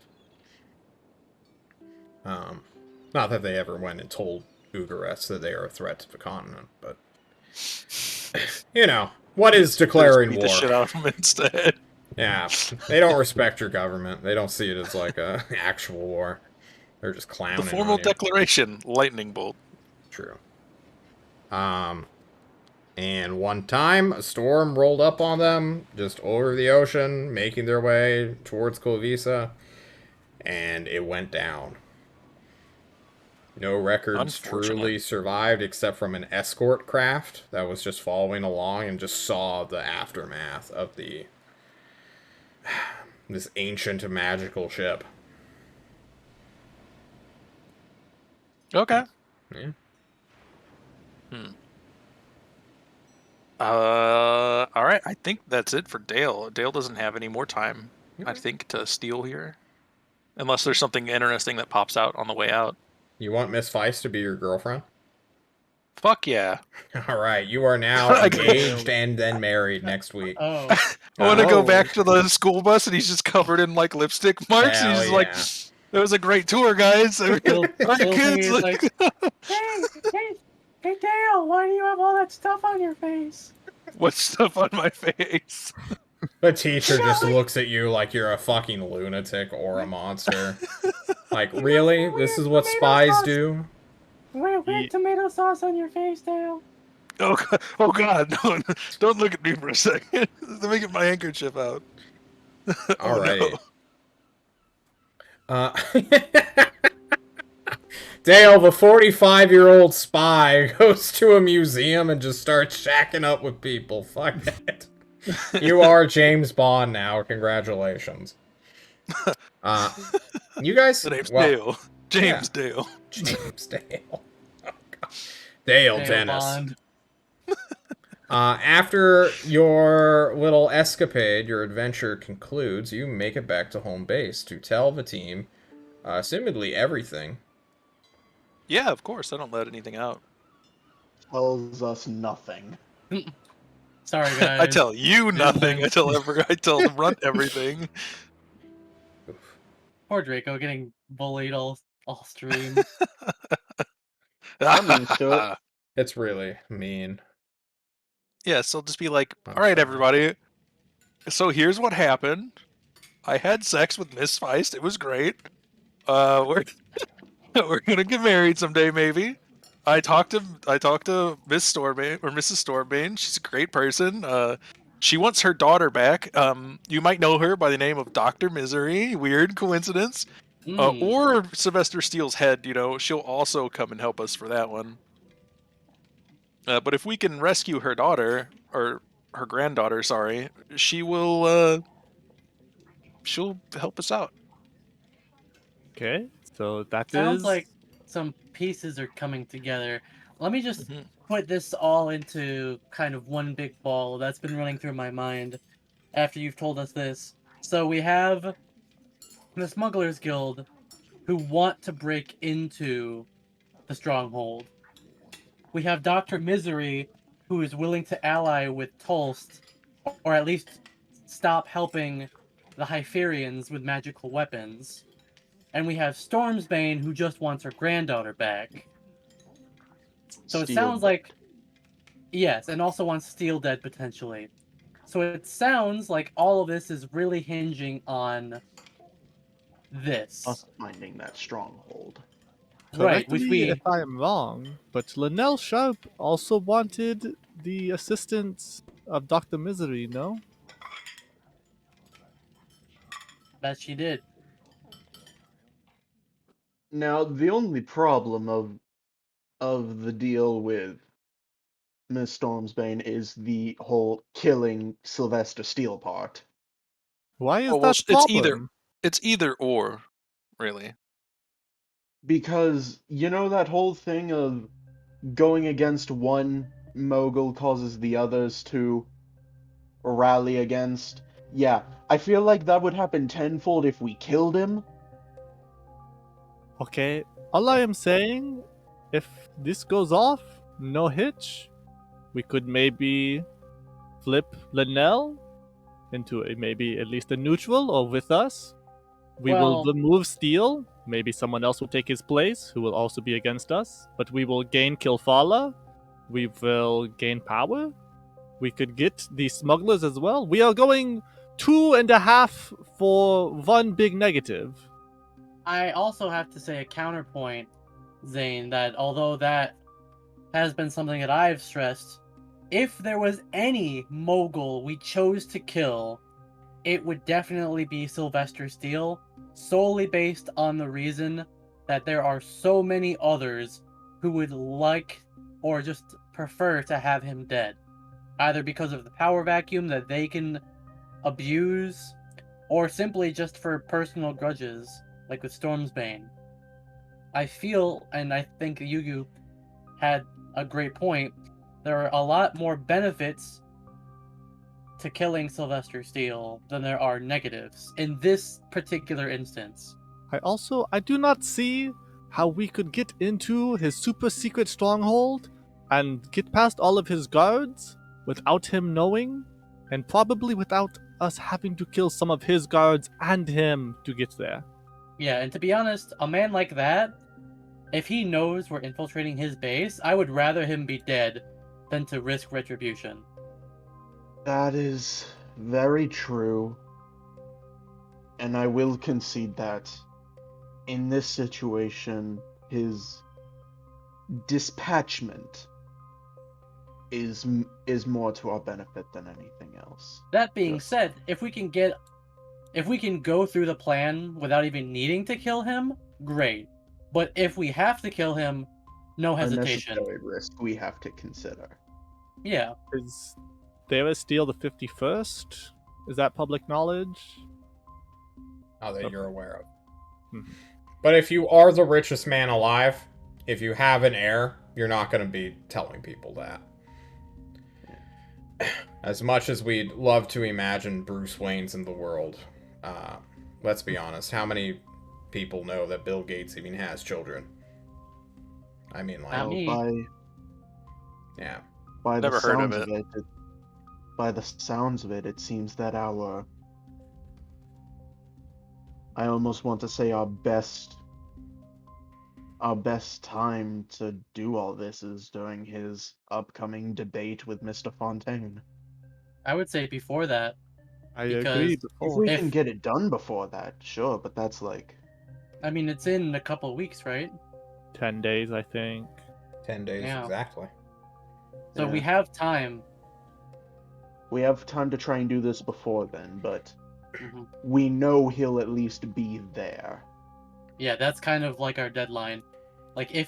if we have nothing else that we can do, that's the day we have to do everything by. Because I can only assume that he is going to try to strong arm that his position and potentially turn a neutral mogul against the War Master, which is, well, we may be sitting pretty right now, but anyone who gets turned against us, especially one like that, the man who is never wrong, that seems like a very powerful enemy. That's Yes. not really something we can afford.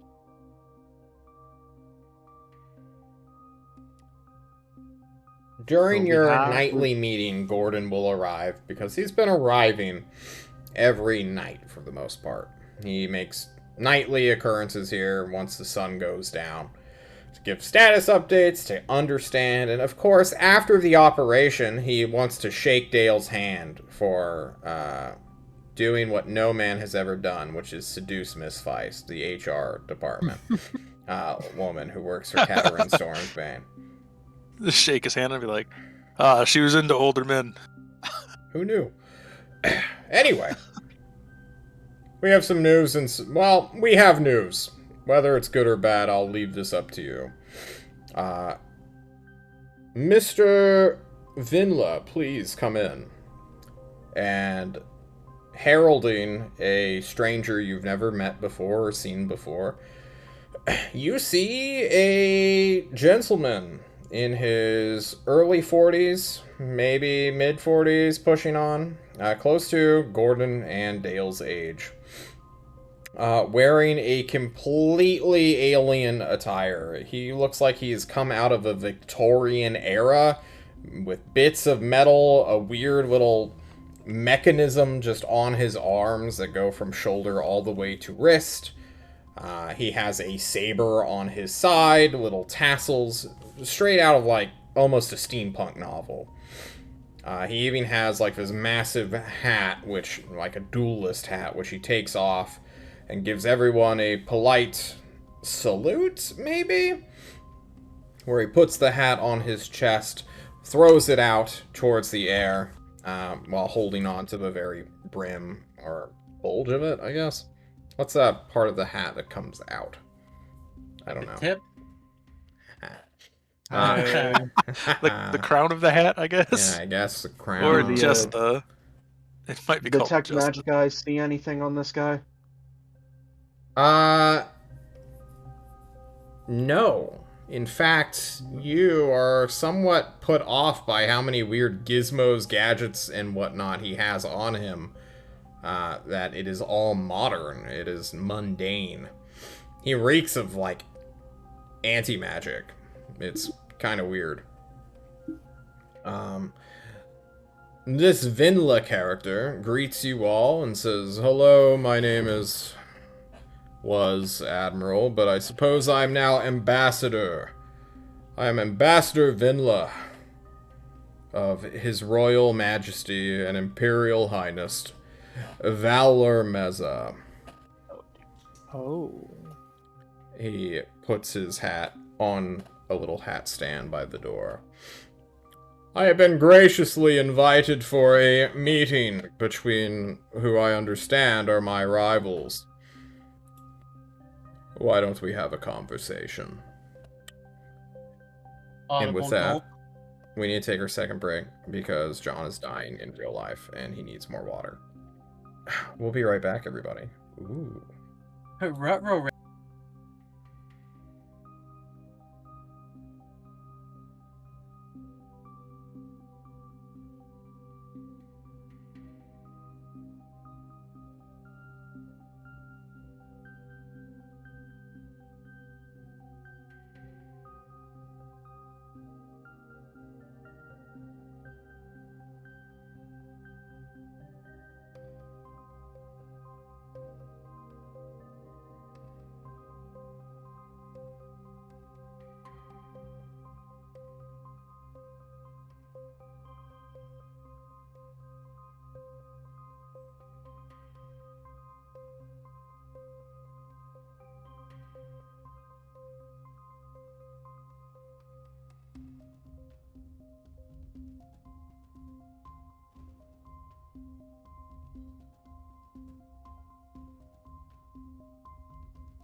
Hello.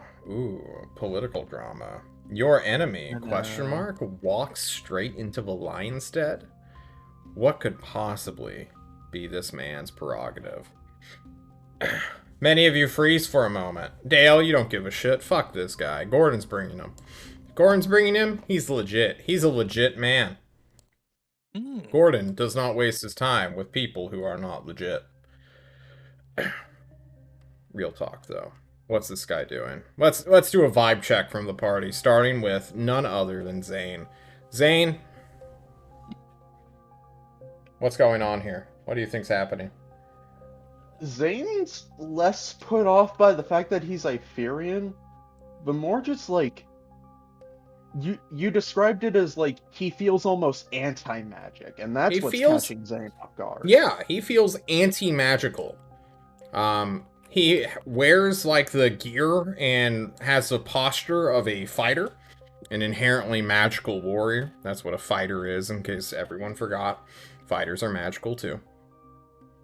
But despite this like posture and readiness and clear like willingness to draw a saber and duel a motherfucker, he's not radiating anything. You're pretty sure this guy is like a level 0. Which, coming up to a den of level 8s is like a lamb walking into a den of lions. This man would be fucking obliterated. Yeah, like something feels wrong to Zane. This man either has the biggest set of balls in the world, or he is hiding something from you. Now, does it feel like there's just like a spot where my detect magic just stops, or is it like he's No. still encompassed by it? Yeah, he's still encompassed by it fully, and you're just getting no read at all. Like, you don't sense his hit points level. Like, that's how little magic he has. Like I can still detect magical stuff off like Mirth, correct? 'Cause, Yeah, like, everyone. Yeah. Runs, sword and boots and key and I don't know what everyone's magical gear is. I'm sorry. guys. Yeah. Yeah, Zane just has like a weird look in his eyes of something ain't right here. Yeah. What about you, Runt? What do you feel? Almost in a similar vein as Dale, where like if Gordon brings him, there has to be a very good reason, because Gordon understands our situation just as well as we do, and he knows that Hyperion is one of the forces we're working against. So for him to bring an ambassador, no less a previous admiral. Nice. Got his This guy is worth hearing. Hear what he has to say, just to see his perspective. Because if he's supposed to be representing Hyperion, it will be very informative to at least know what their goals and what their perspective on all of this is, from someone who is basically their representative. True. What about you, Yugo? What do you feel? Are you scared? Do you want to hide in a dumpster? Not with all my friends around. I'm sure someone else will get hit before I do, right? I'm safe here, but I feel more like I'm ignoring all the Hyperion parts. He said he was here for Valor Meza, for the Emperor himself. Yep. I kind of feel like that is the most important thing. He's not like, yeah, I'm here, Hyperia, we're gonna fucking talk to you guys, we're gonna sway you. He's like, no, for the Emperor, I am here. I feel like he's here for personal business, and maybe we're gonna get another side quest here. Hopefully, he might be able to help us fuck over Steel.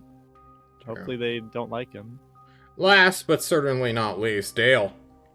What do you think's going on? I think we're about to see some like double, triple agent bullshit. This guy's gonna betray his cause, possibly. Oh. Okay, we got assumptions, we got guesses, and Vinla put his goddamn hat down. You, at Gordon's behest, will move to the lounge of this embassy you are staying within.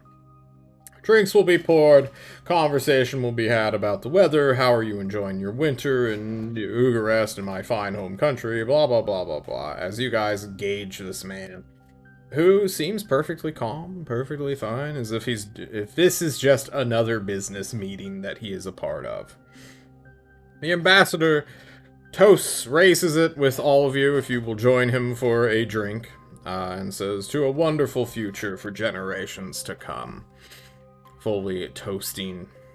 Who joins him in the toast? I see you. Oh, every time. I'll raise a glass, but I'll be eyeing the ambassador as I take a sip, never breaking eye contact. Same. There's Feels too many like- people for him to hold eye contact with, so you'll forgive Turtles aren't Well, fucking yeah. real. I mean, I'll just I'll keep eyes on him, and I obviously, if he's looking between all of us, because we're all Yeah. staring at him basically. True. He'll be more perplexed with Dale's counter toast of the fuck? Turtles are so real. What are you on about? But he won't say anything. That's just the look he conveys. As you all take a seat, enjoying the brandy / whiskey or whatever the hell this liquor is, he will take a seat. Gordon will sit in a chair somewhat opposite him while you all are scattered around this little lounge area. Why don't I take head of this speech before we get on to a silly topic? Vinla will state. Simply put, we know who you are, you know who I am, assumedly. However, the narrative that has been sold that we must be enemies is not necessarily the case. I have spoken with the War Master about my empire situation. Assumedly, you know who Just Meza and Honor Meza are. Yes. Good. We are in... I should say. I should not say, I should say. We, Hyperia, and the Emperor's interests are aligned with the happiness of his daughters, whether they know what that is or not. There is an issue that your tyrant has put upon us. Having one of the princesses is fine, it is good and all. Politics and who knows what the future may bring as talks continue to stall. The problem is that there are now 2 princesses of my country, my emperor's children, are within your little fief, your little city. We need a proper response rather than this weird game that your tyrant is playing with us. I will state now that the intentions of His Majesty, my Emperor, are thus to get one of his daughters back. So, you only want the one? If you do not mind me asking, how many children does this emperor have? Several, your but emperor. each one is worth more lives, and you know how the rich and powerful are. They think themselves the lords of everything. Well, sometimes they are. But you are saying that we can keep the one, which is, I don't even know why they are here or how the tyrant has kept them, honestly. I just know that they choose to stay. So you just want us to give you one back to save face? To stop a war? Why Something is like it- that. Proposals and marriages have come and gone. We don't mind one falling through the cracks and coming up later, but everyone in the royal family has a role to fill and a play to part, and the fact that 2 of them now are in one location where only one is potentially needed seems a bit excessive. And what are you proposing in exchange? Hyperia does not need to be your enemy. In fact, if what the tyrant has been saying or insinuating is true, there may be a future alliance on the table, and why would we want to ruin that? We have all sorts of people and places and things on our continent, but a true gateway onto Klovisa where there's so much gold and magic, as well as the partnership of one of the most magical people in the world currently, is only a benefit for our empire.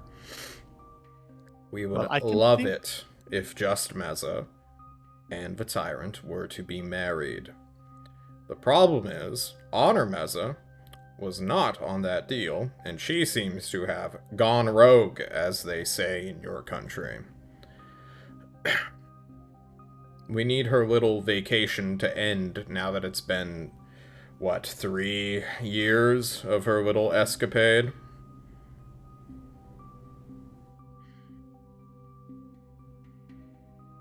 So you It specifically needs to be We'll this settle Honor for Meza Just proposal. if the tyrant's, prolific nature is more on the younger side. We don't honestly care. But we need one of them back.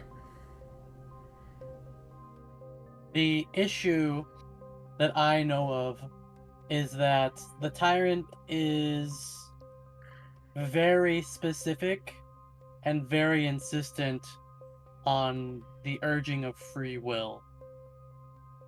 And if we are to return one of these two princesses, it would have to be ultimately by, even if begrudgingly, their choice. From the tyrant's perspective, this is how he sees things. Well, it's a good thing that we have capable orators amongst us to make the arguments that stupid children do not yet fully comprehend. And he looks more towards Yugu than anybody else. I have this little tiny idea where you, the Empire, you like this little island here, and This island, Ugarest? Yes, I see many of your ships come through here. Lots of We trade. do. They are a good trading partner. We or as a Toll potential ally. think exactly the same, yeah? Many trading here, connecting from us to you. I was thinking we could possibly send one of them here, and you could help us sway the important people of the island to ally themselves with Toast as well, and we can have ourselves a nifty little alliance, yeah?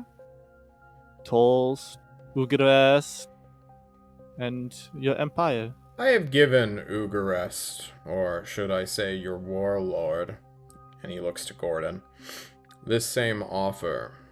I'm sure she has told you about it already.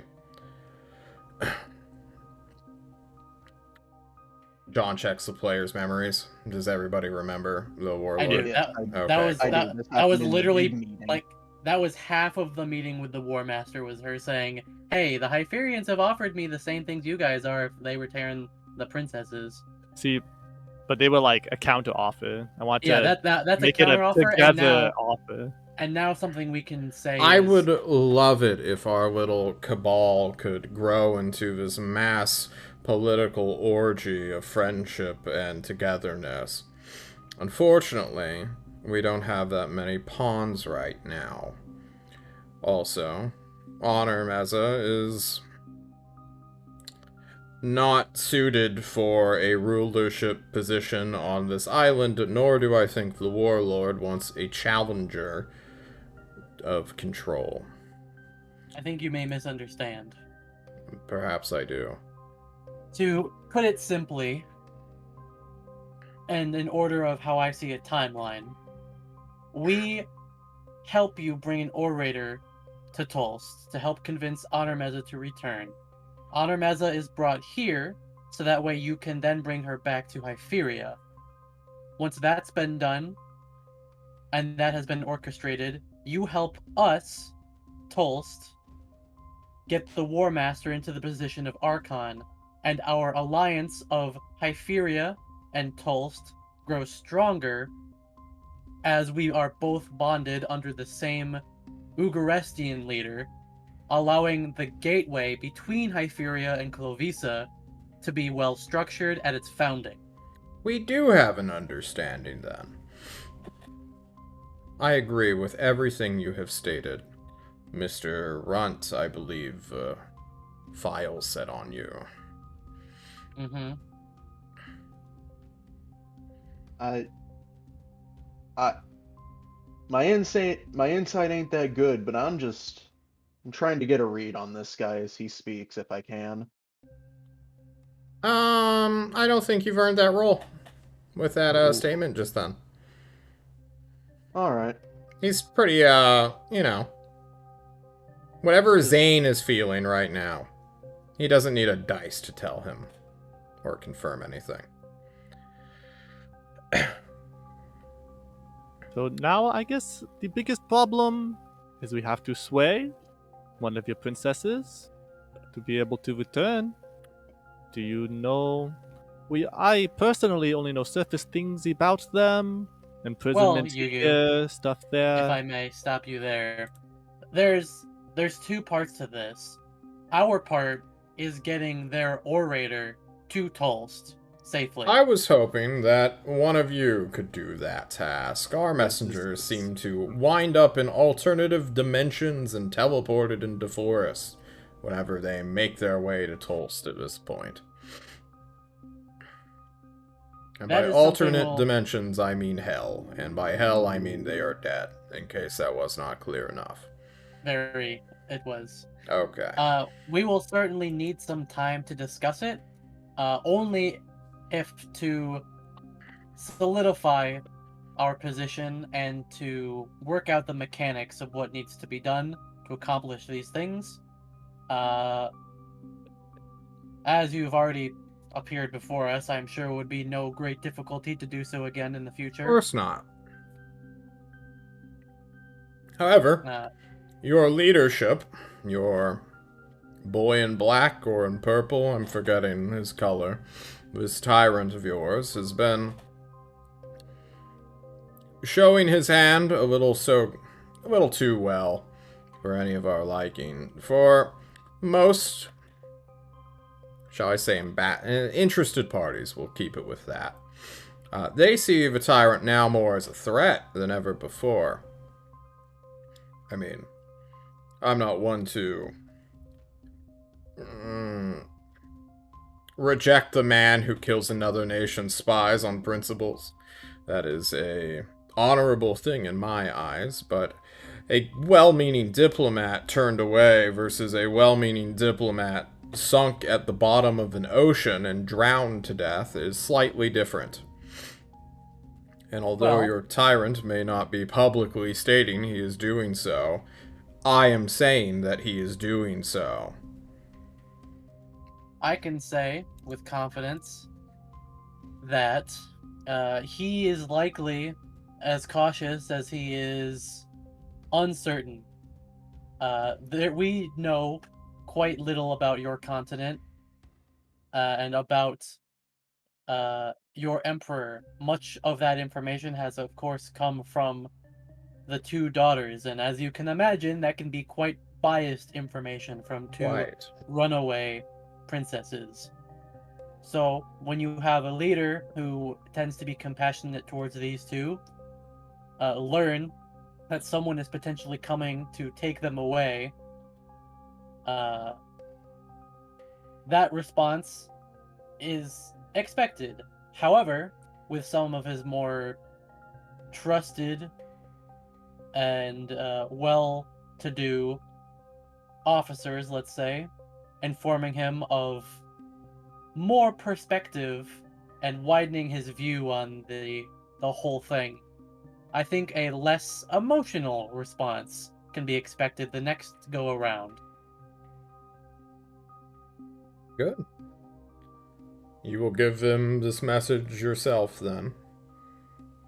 To the best of my abilities, I will do so, yes. Alrighty. I feel like our time is done here, Gordon. He stands up, getting more or less everything he wanted off his chest. And as Vinla prepares to leave, he will stop himself to add one more thing and just say, I hope you don't take this as a detriment to your position, but I am ordered to currently act against you. After all, we all want the same thing, and if we're not on the same team, we must be, by the law of nature, competitors. Runt just gives him a shrug. We're on the exact same wavelength. I would expect that you would expect we would do the same. So long as everything is out in the open, then.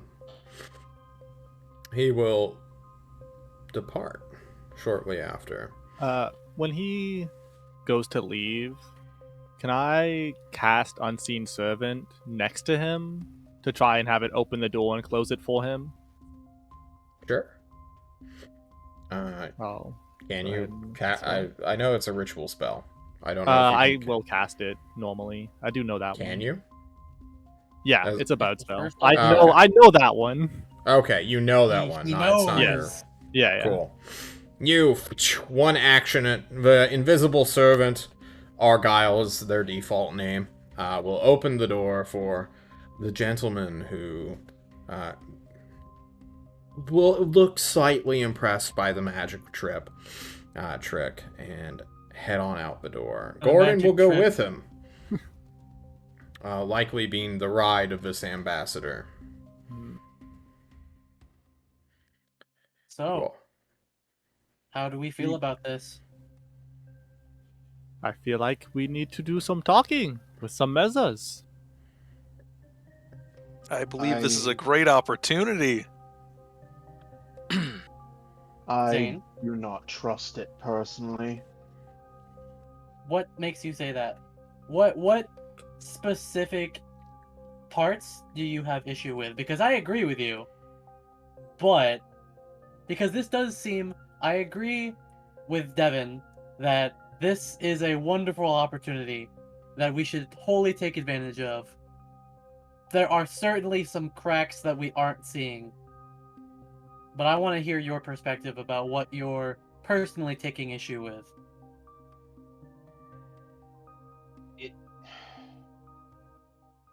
Well, one, certainly not, at least from my perspective, not everything was entirely out in the open during this meeting.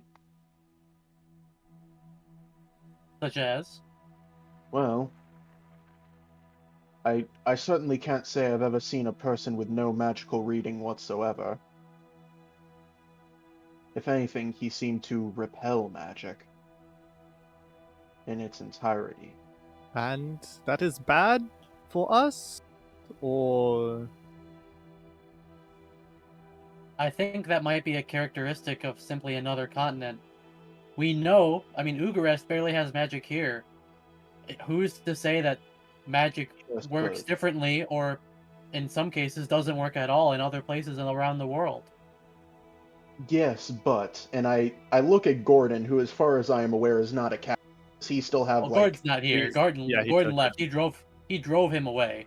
The Oh. embassy. Zane, While you know Gordon- what Runt is saying is false purely because Just Meza is a level 14 wizard. Wait, does she... I'm questioning if Zane would know that, because, again... Cause... Zane would know that.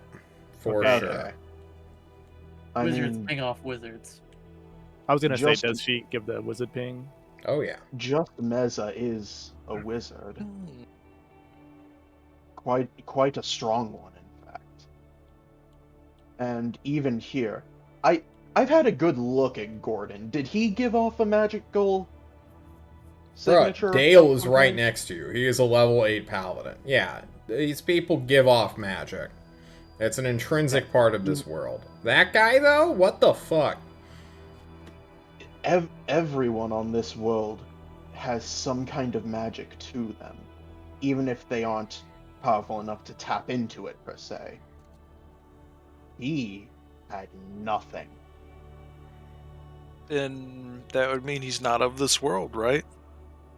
Or he has... I mean, Ugaris has technology that Klovisa can't even really touch outside of Big H that we know of. He's So not who's to say- Ugarustian.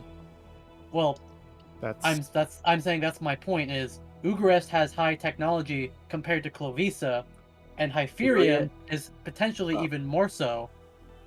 And they have magic more than Ugarest, so who's to say that the combination of incredible technology and magic can't mask it?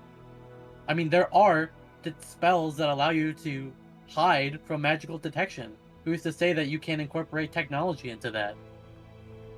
And perhaps it's something even weirder. Maybe he has some kind of innate non-magical ability of some kind? Maybe. Well- I mean, you saw all the weird metallic things on him. Any one of those Mhm. things could have been it. My point is that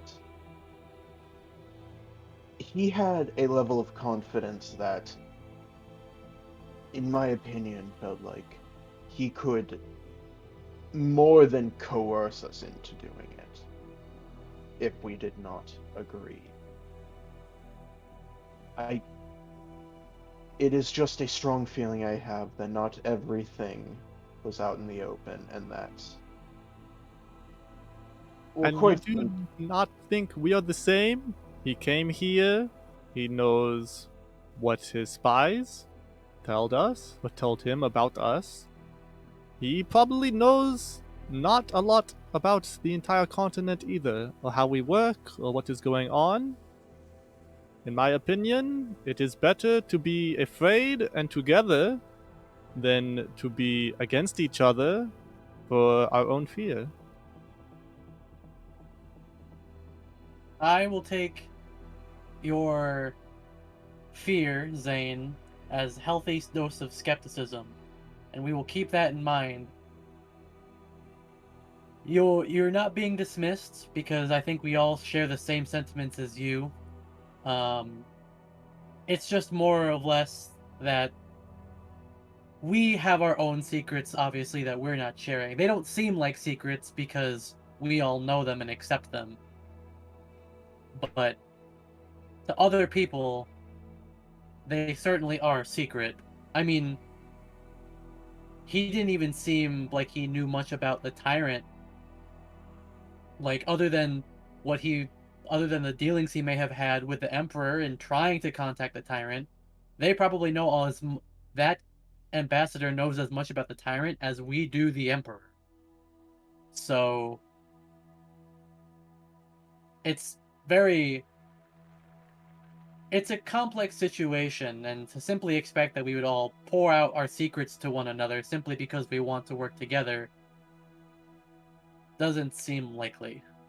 Actually, John, can I look around the room to see if he left anything here? Give me a perception check, I guess? Or investigation? I guess investigation. You're investigating. You're snooping. You're slurping. Okay. Yeah, I want to like everywhere Slurp, he's slurp, slurp. put things. Mm-hmm. If I 16? Yeah. You look around the room. You go to where he sat at his chair. You start checking if something fell out of his pocket. You don't see anything immediately with a 16. Zane's paranoid. He's gonna pop see invisibility. Okay, throw in chat, please. Oh my god. Zane, something's at the door. An invisible creature. Semi-humanoid, partially see-through. Zane, he left something here! What do you do, Zane?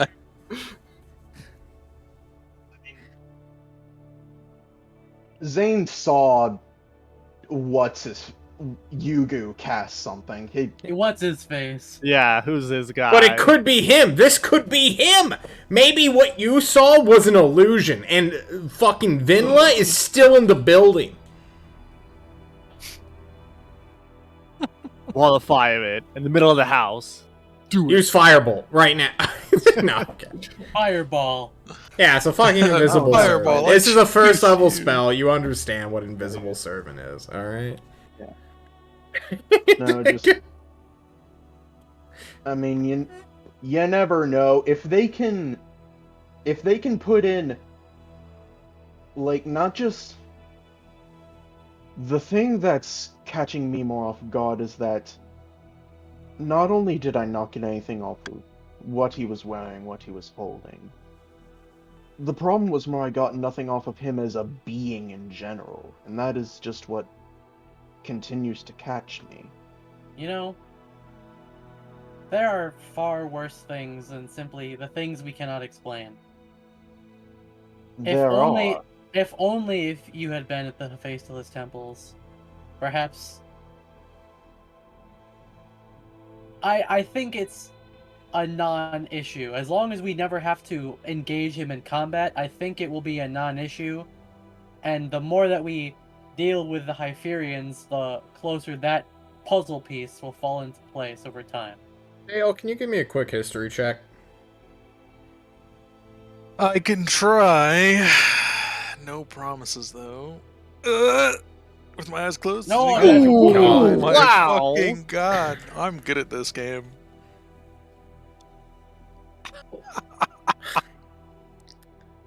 Okay.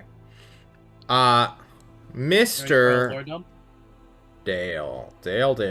You heard a name which, like, triggered something in your brain back. God, it must have been like 15, 20 years ago when you were a younger man in the military hanging out with Gordon. Of, like, Hephaestus. You know that name. That's like the fucking Wizard Hitler guy from Klovisa's, like, fucking stupid-ass history. But you remember hearing that name paired with temple or maybe tower that some of your old buddies that Gordon used to know before they went missing in the middle of the ocean, likely due to more Maelstrom bullshit with lightning and whatnot. Or the whale. Yeah, where they went missing at. And you're like, huh, it just tickles your brain for a moment, I suppose. Do I remember like where they went missing at? Like were they found again, or they just like MIA forever? It was more of Dead? along the lines of like the escort ship, like 30 knots or 30 miles away, saw like the after effect of lightning striking their ship, like a sailing ship, like on the water itself, and then sinking into the ocean. The mention of Hephaestus reminds me of this. Yeah, the mention of Hephaestus reminds you of it. And you know, pairing that with what you learned about Dan's magic craft, or mage craft, whatever his stupid fucking boat was called.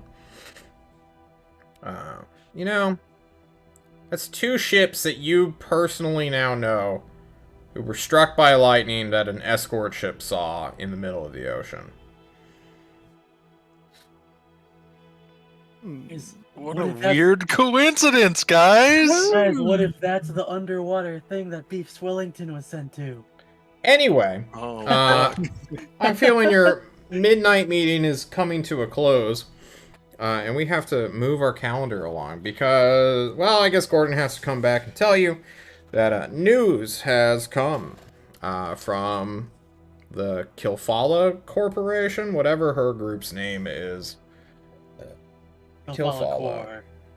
Lady Torvi Kilfala, that Republic-born Hyperion, so not an Imperial, hates the Emperor, and probably would try to murder Visvinla guy, is planning to have some sort of party extravaganza on the eve of January to welcome in the, not eve, the solstice of January, so the 22nd.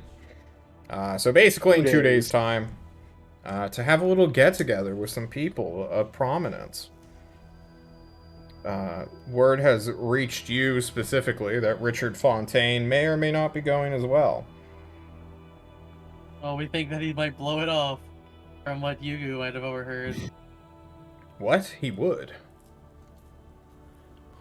He thought about it, but I think he knows better and will hear them out. Either way, Vinla is planning to attend. Either to trigger Kilfala, because he quite literally works for the person she hates, or to throw his political weight around and do what you all should be doing, if he has not been doing that already.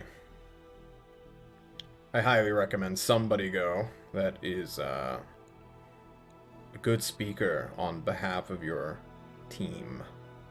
Zane I like just backs buddies. away. There's I- 3 of us here who represent Tolst. And then there's... Uh-oh. Anyway, I'll let you all decide that. You have until tomorrow night, I suppose.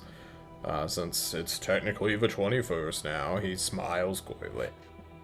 I'm gonna go hit the hay and go home, because I'm tired. Okay. Before you leave, actually, how did this meeting come about? Did you look for him? Did he see Vinla you showed around? up in my house, or at my doorstep, I should say. I don't mean, he didn't, like, go through the chimney in, or through yeah. a window. But he showed up and, like, stated basically what we were suspecting, like, hey, we found your spies, hey, you found our spies, why don't we just have a sit down before this gets a little more bloody than it needs to. And you know, when you throw your hand down on the table, it would just be rude if you kept yours hidden. Okay. Now, John, this is more of an out of character question. Hyperion is like mostly normal humans, correct? Yeah. The Hyperion continent, so the continent of Hyperia, has such little magic they have no gold. The entire continent is said not to have any fucking gold in it at all. Their economy is solely silver-based. Silver, copper, and then Republican credits if you're in the Republic side. The Empire only deals with silver, though, and their shillings. Or sterling? I can't remember what it is. Sterling is silver, yeah? Yeah. The only people we know for certain that are magical in a more class sense, like a level 1 plus character, are in the Imperial family.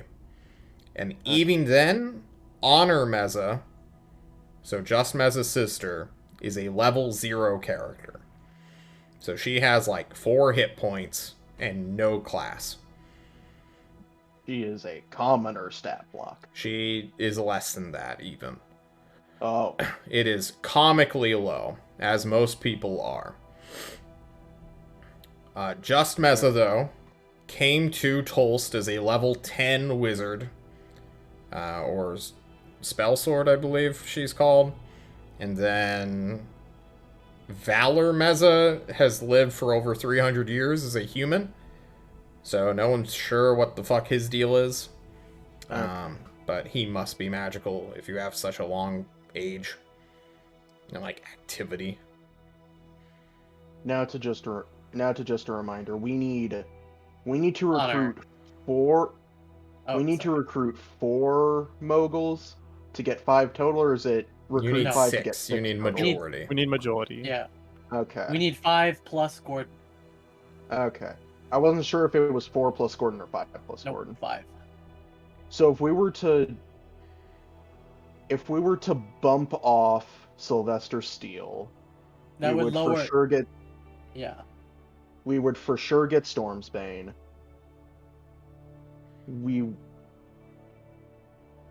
We could maybe use Dr. Misery as a piece to recruit like Linnell Sharp. Basically, bumping off Sylvester Steele not only puts the numbers even more in our advantage, but can help us guarantee some more. Okay, What Alright, is so that's- maybe. Do we remember Well- what John said about killing moguls? Question mark. Yeah. I mean, Yeah. yeah, That's a power bad vacuum, idea. That's He would be Well, a great it's present really- because he can fucking make gold. Thank you, Rumble Roar. Killing him should not be the goal. The goal should be getting the doctor, finding his No, strong. I was just doing mental math gymnastics of like. I think- Also, if we remove him, another one will just take the place. yeah, Mm. it's someone who we have less info and control on. And will also I- probably hate us for killing whoever. Yeah, exactly. Dad, no! Yeah, I think- actually. I will put Honestly- a bounty of 1 billion Well, gold well- on these fuckers' heads. Truly, I Little think Jimmy is the son of Sylvester Steele the What I- 50th.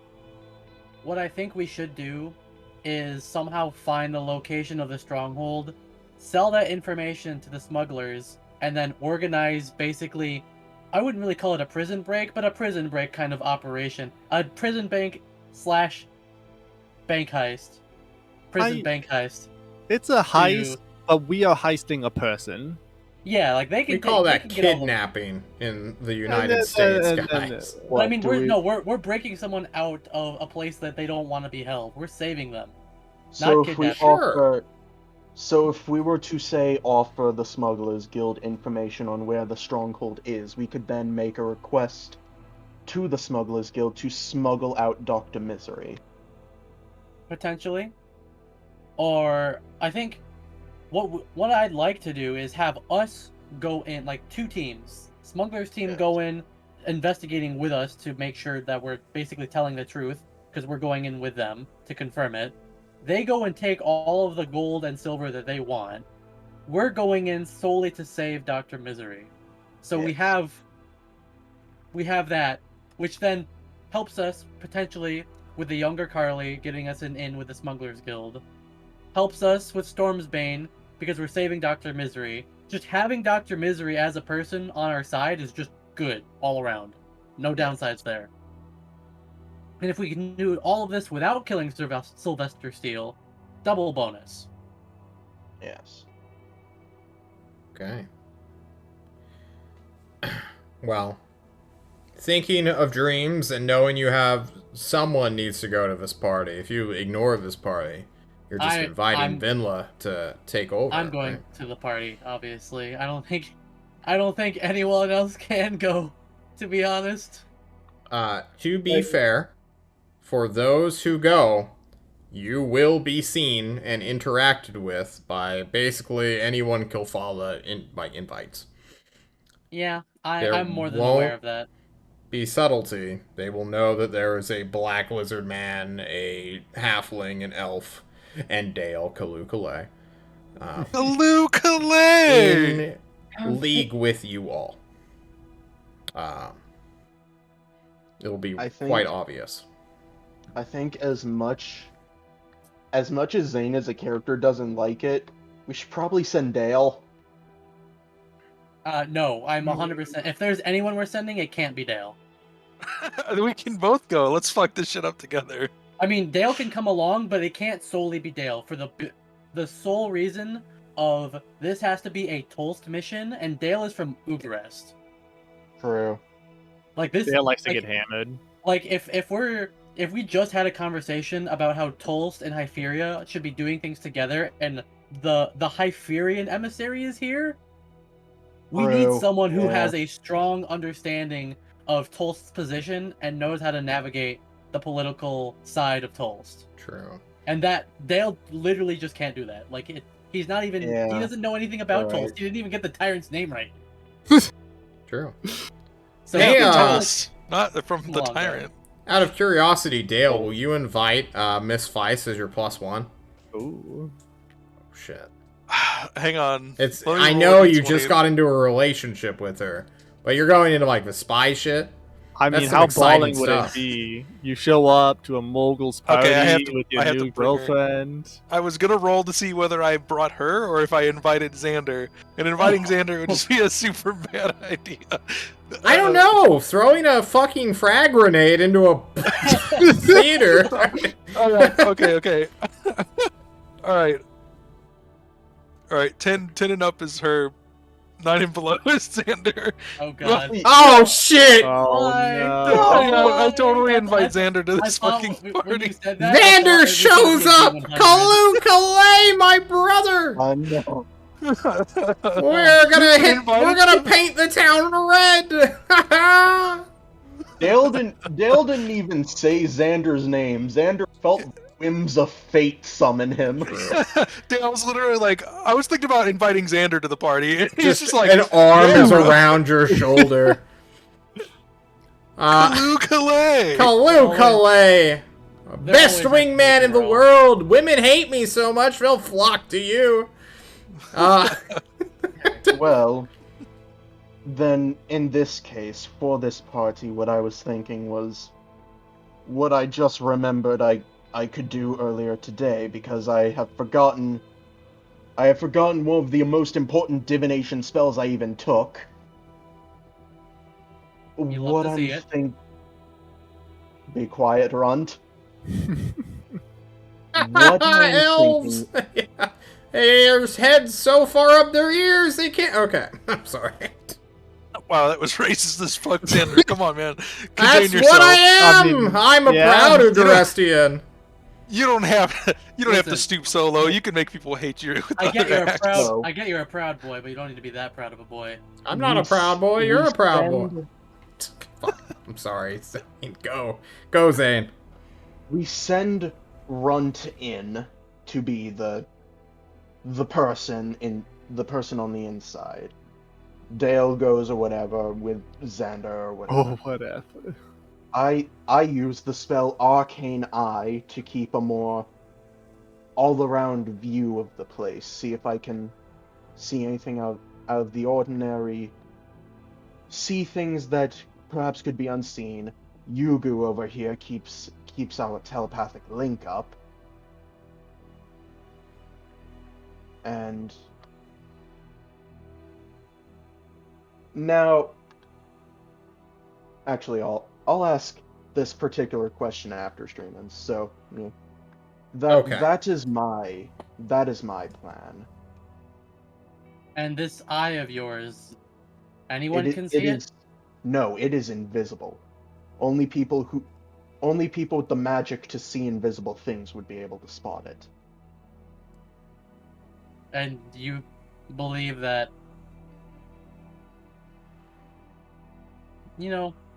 I'll trust you on this one. Okay. It sounds like you guys have a plan. It's getting late, so you all need to go to bed. And you thought John was done introducing problems and Oh no. new Okay. things that you all need to deal with in this wicked web he has woven. On the 21st, you all wake up, have breakfast like normal. Gordon says, we gotta get nice suits for the people who are going. Blah, blah, blah. Dale, are you fucking kidding me? Are you really planning on taking Xander, who's already dressed to the nines, just immediately ready to go? Paint Of the town course. red, he says. And that is when, on the local telly, this nice little self-imaging... This isn't actually that strange. There are televisions in Tulsa. When there is news about a book that has been released and published and is taking the bookstores by storm. No. Indeed, the Tyrant of Tulst has been given, produced, and then is now in full distribution throughout the entire city. Oh, fuck. Fuck. And unlike in Tulst, where the Tyrant could shut that shit down immediately, here in Ugarest, a city that needs to have a good opinion on the Tyrant, suddenly has a... Well, you guys haven't even read the fan fiction. Yeah. We gotta should read have. it. Yeah. Well, we Oh, can no. now. You can read it before the party and know what the general perception about it's gonna be. Are you guys gonna run to the bookstore? Is that what I'm hearing? Yeah, as soon as I hear about this, I'm like, fuck, I need a copy immediately. I need to download whatever shit's inside and learn about it. Gordon also agrees, because this is a massive strategic move that somebody has played, and he had no idea about it. Which you would think people who were selling propaganda would alert to other people that propaganda is about to be distributed throughout the entire city. Yeah, no, I was about to ask, does Gordon know who, like, the head book publisher of Ugarest is? There's a bunch of small ones. There's no, like, big book. There's no business. Barnes and Nobles. There's just mom and pop's bookstore. Well, Yeah. if you recall, in Tolst, they just showed up. Yeah, they literally just appeared. Yeah. I did not know this. Oh, it's He was actually- trapped in a room. Yeah, it was right before you started playing with us, actually. Oh. And Either were way, you also- guys run into town to go buy books. Gordon is there with you to bankroll this entire project because he wants so many copies himself. Can I And get this one signed? no one. The author is not there. Just a little grandma and her like 2 grandchildren who are there to help are like selling books out of this small little, almost like antique book vendor. This place would I'll probably take be your pretty entire dope to stock. be in. And it's like there is a pallet right next to her door that says like 1 GP or equivalent value on it that she apparently never wrote, but people are just handing her money and she's giving them a book. Wait, 1 GP? That's pretty expensive book. Holy. It's $100, yeah. This place is fucking rich, bro. What are you talking about? Have you not seen our buildings are made? The with average gold? Our streets person are makes lined? 2 gold a day, if that makes sense. God damn. Yeah. We live in Anyway, good times. yeah. Books, please. You go and grab books. Fucking, this guy will throw like 10 gold at her, get 10 copies. And this guy, I mean Gordon. The little kid will be like, oh my god, I've never seen so much money. And just like, shut the fuck up, kid, give me my books. And Gordon will hand you each a copy. And these are not short by any means, guys. These are like, Yeah, they're, like, omnibuses. They are sizable. Yeah. What do you guys do? I immediately flip to the back. Like, flip it on the back cover to see, like, what it's about. You know, like on a book, there's usually, like, a short description. And Yeah, then- this is a hardcover too, and there you Yeah, just yeah, see yeah. like an emblazoned gilded T for the publishing company. It doesn't say like anything out that, but it does have a summary of like the book's events. John never wrote this down because John puts things in his calendar then doesn't prepare for them, guys. I hope you understand this. I Oh, no. fully understand doing the same thing. Okay, so in this 3-book trilogy that is this Oh omnibus, my God. roughly, I want to say 900-ish pages, Jesus. is depicted the events that led to the tyrant's rule of Tolst. Everything within this book is based on real events, of course. Of course they are, right? They're fanfiction. And names may or may not have been changed from real-life people and blah, blah, blah events. Guys, there's no way you can read this book before the party time. Unless you're Zane and you roll like a god. Well, that also means if we can't read it before the party, no one else can fully read it either. Unless That's the probably party worse gets for us. delayed.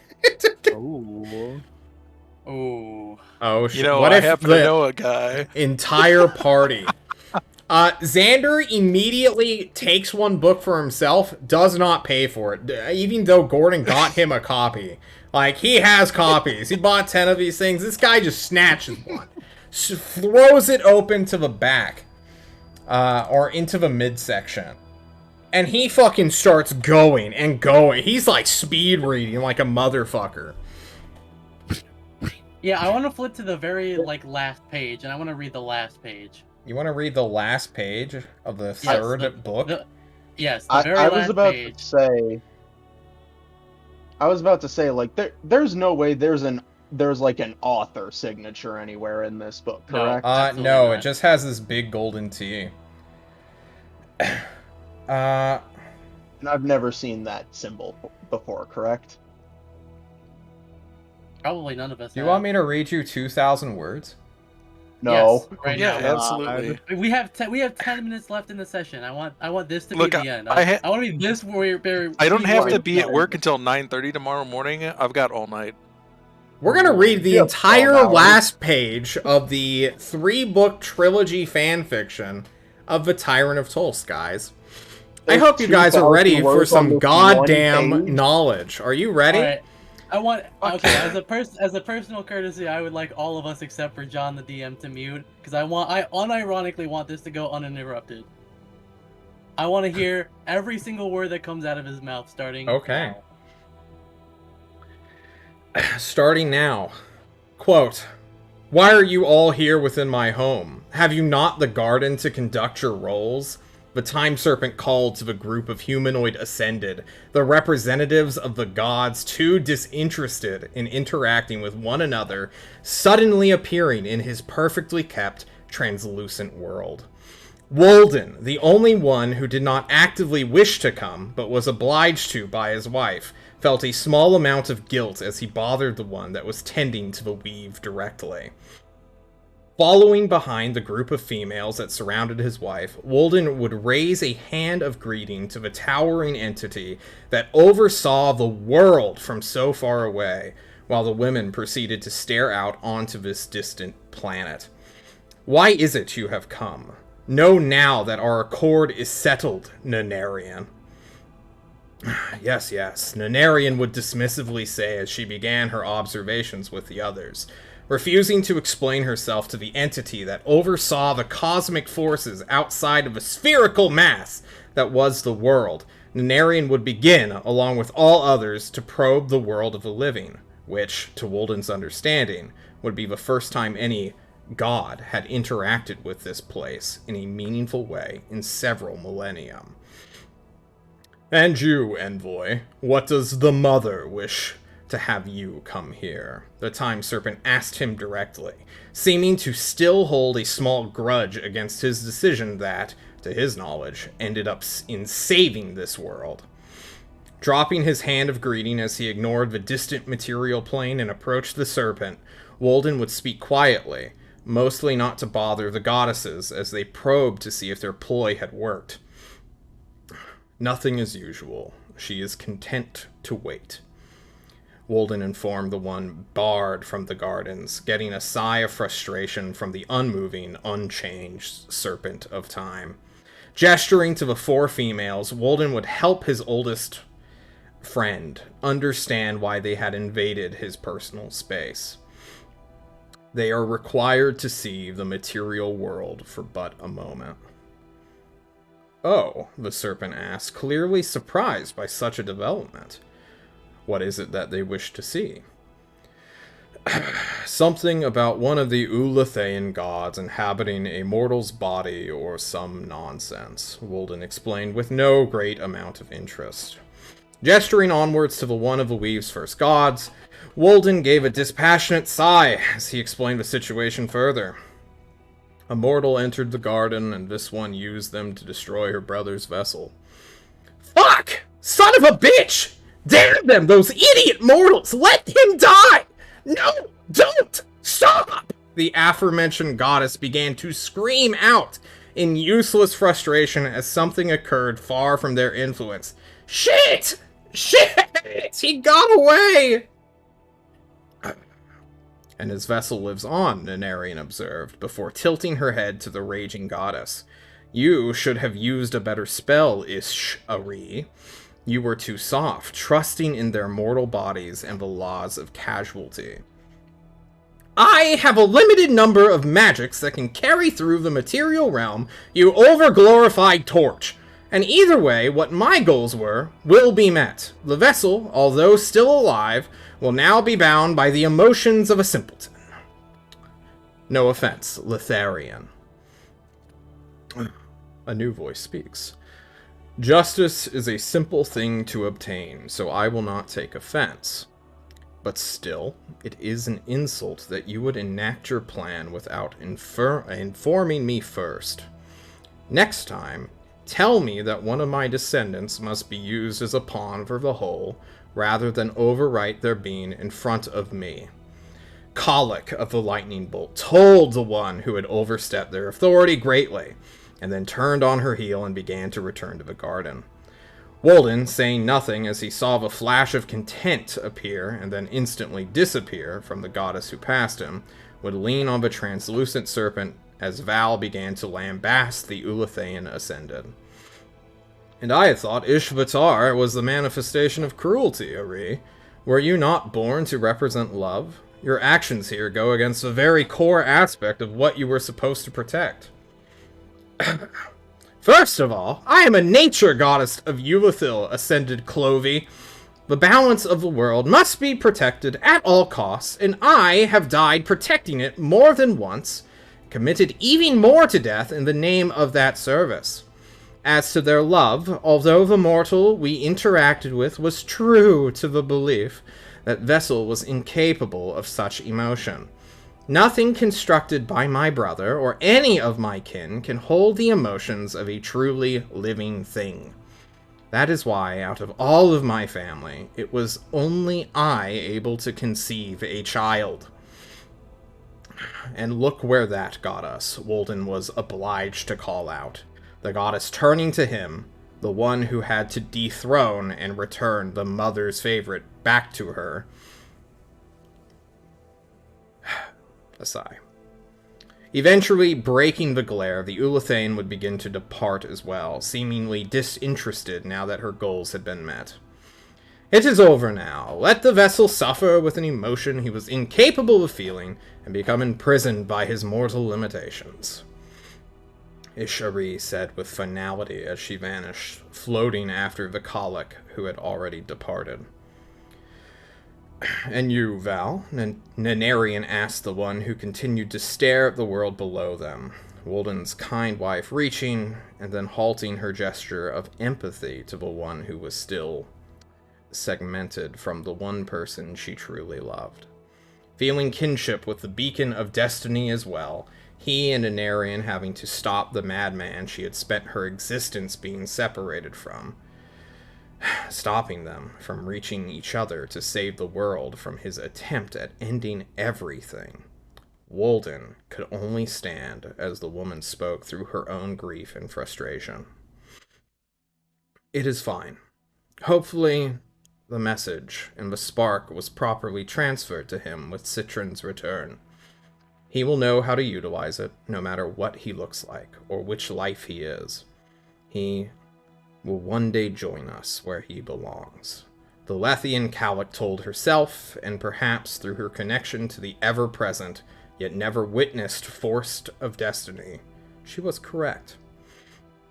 Unable to say anything about the woman's plans, for he did not care to know nor criticize them, Walden would nod and watch as the woman gave one last look to the world, and then departed after her mother. Left now with just the serpent and Nanarian, Walden would approach his wife, who still seemed bothered by the whole situation. Nanarian, what's wrong? Walden would ask, and then get a frustrated sigh from the one who had become one with the damnable star. I cannot shake the feeling that something dreadful is about to occur. It feels as though a storm is gathering, and a great many things are going to occur now that we Ascended have interacted with the world again. Perhaps this was Ishvatar's goal all along, or I suppose it doesn't truly matter now. No, the Time Serpent stated, having more knowledge about the Weave and its workings than any other entity known to them. You are correct, Nanarian. The Weave of Fate is forever changing, but we, are in the beginning of a point that reminds me of the first cataclysm, the war of passion and the creation of the Sea of Death, as well as the enemy incident. There is a funnel of threads that are gathering, and soon it will erupt into something new within the world. Something new.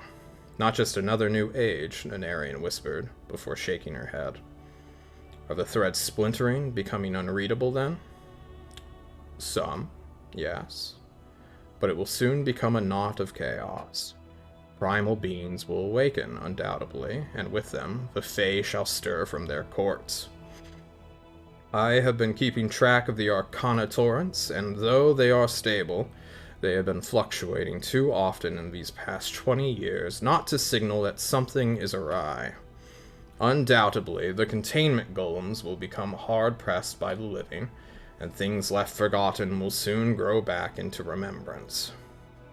And other gods, others like Ishvatar still within the material world, Nanarian asked, and would receive a slow, calculated nod from the Time Serpent.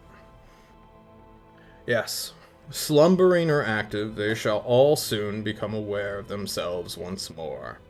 And though they will have discovered the Age of Scions and meet resistance from many mortals of the world, many goals of theirs will be easily reachable. The Serpent finished before leaving his old friends with a prophecy of sorts. I believe the weave of fate will once more be tangled, and from this coil it shall propagate itself far, very far into the future. I see. I will prepare myself then, Nanarian stated, looking to her husband, who could only shrug in disinterest. Walden, will you join me? Without a doubt, but in time, Nanarian, Walden promised the one who would return to her hall to sulk and plot with her many servants she had created from the souls that had been claimed by her fused patron. Waving goodbye to the one he spent his eternity with, Walden would turn to the only remaining entity and take a step towards the world to probe the fabric of fate and see what had changed in his absence, and he had spent several lifetimes saving. Then he would frown as he recognized many an emotion familiar to him, found in the center of the creature the four goddesses had observed. Knowing that none of the four were truly good at grasping the emotions of others, or peering beyond their specializations of role, Walden, the envoy of the Mother, was privileged to maintain the core aspect of who he had always been, and immediately recognized the maelstrom of emotions that gathered inside the vessel that Ishvatar had made. Oh, fuck! Unable to get more information without entering the world, and knowing that if he were to do so, it would bring the attention of the Mother to this section of fate, Walden was left at a loss as his friend questioned him. Walden, what is it that you see? Nothing. It is just what I feel. Which is, the Serpent asked, seeming genuinely interested in his own perception on the current situation of the world where fate played.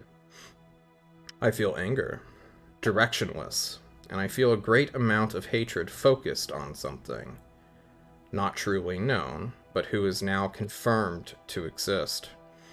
I feel power and potential and an unbreakable will that would instantly throw this world away if it meant that their objective could be reached. What the objective is remains hidden, but is also obvious, for I feel the love of only a different, but singular entity as this creature's core. Walden explained, and looking to the Time Serpent, who had picked him for each trait he had just described, Walden let out a singular scoff as he gave his response to the weave itself. Does something sound familiar, Serpent? More than I would like to admit, the Serpent told him, clearly understanding the reference to their personal history, despite the unknown millennia they had remained inactive.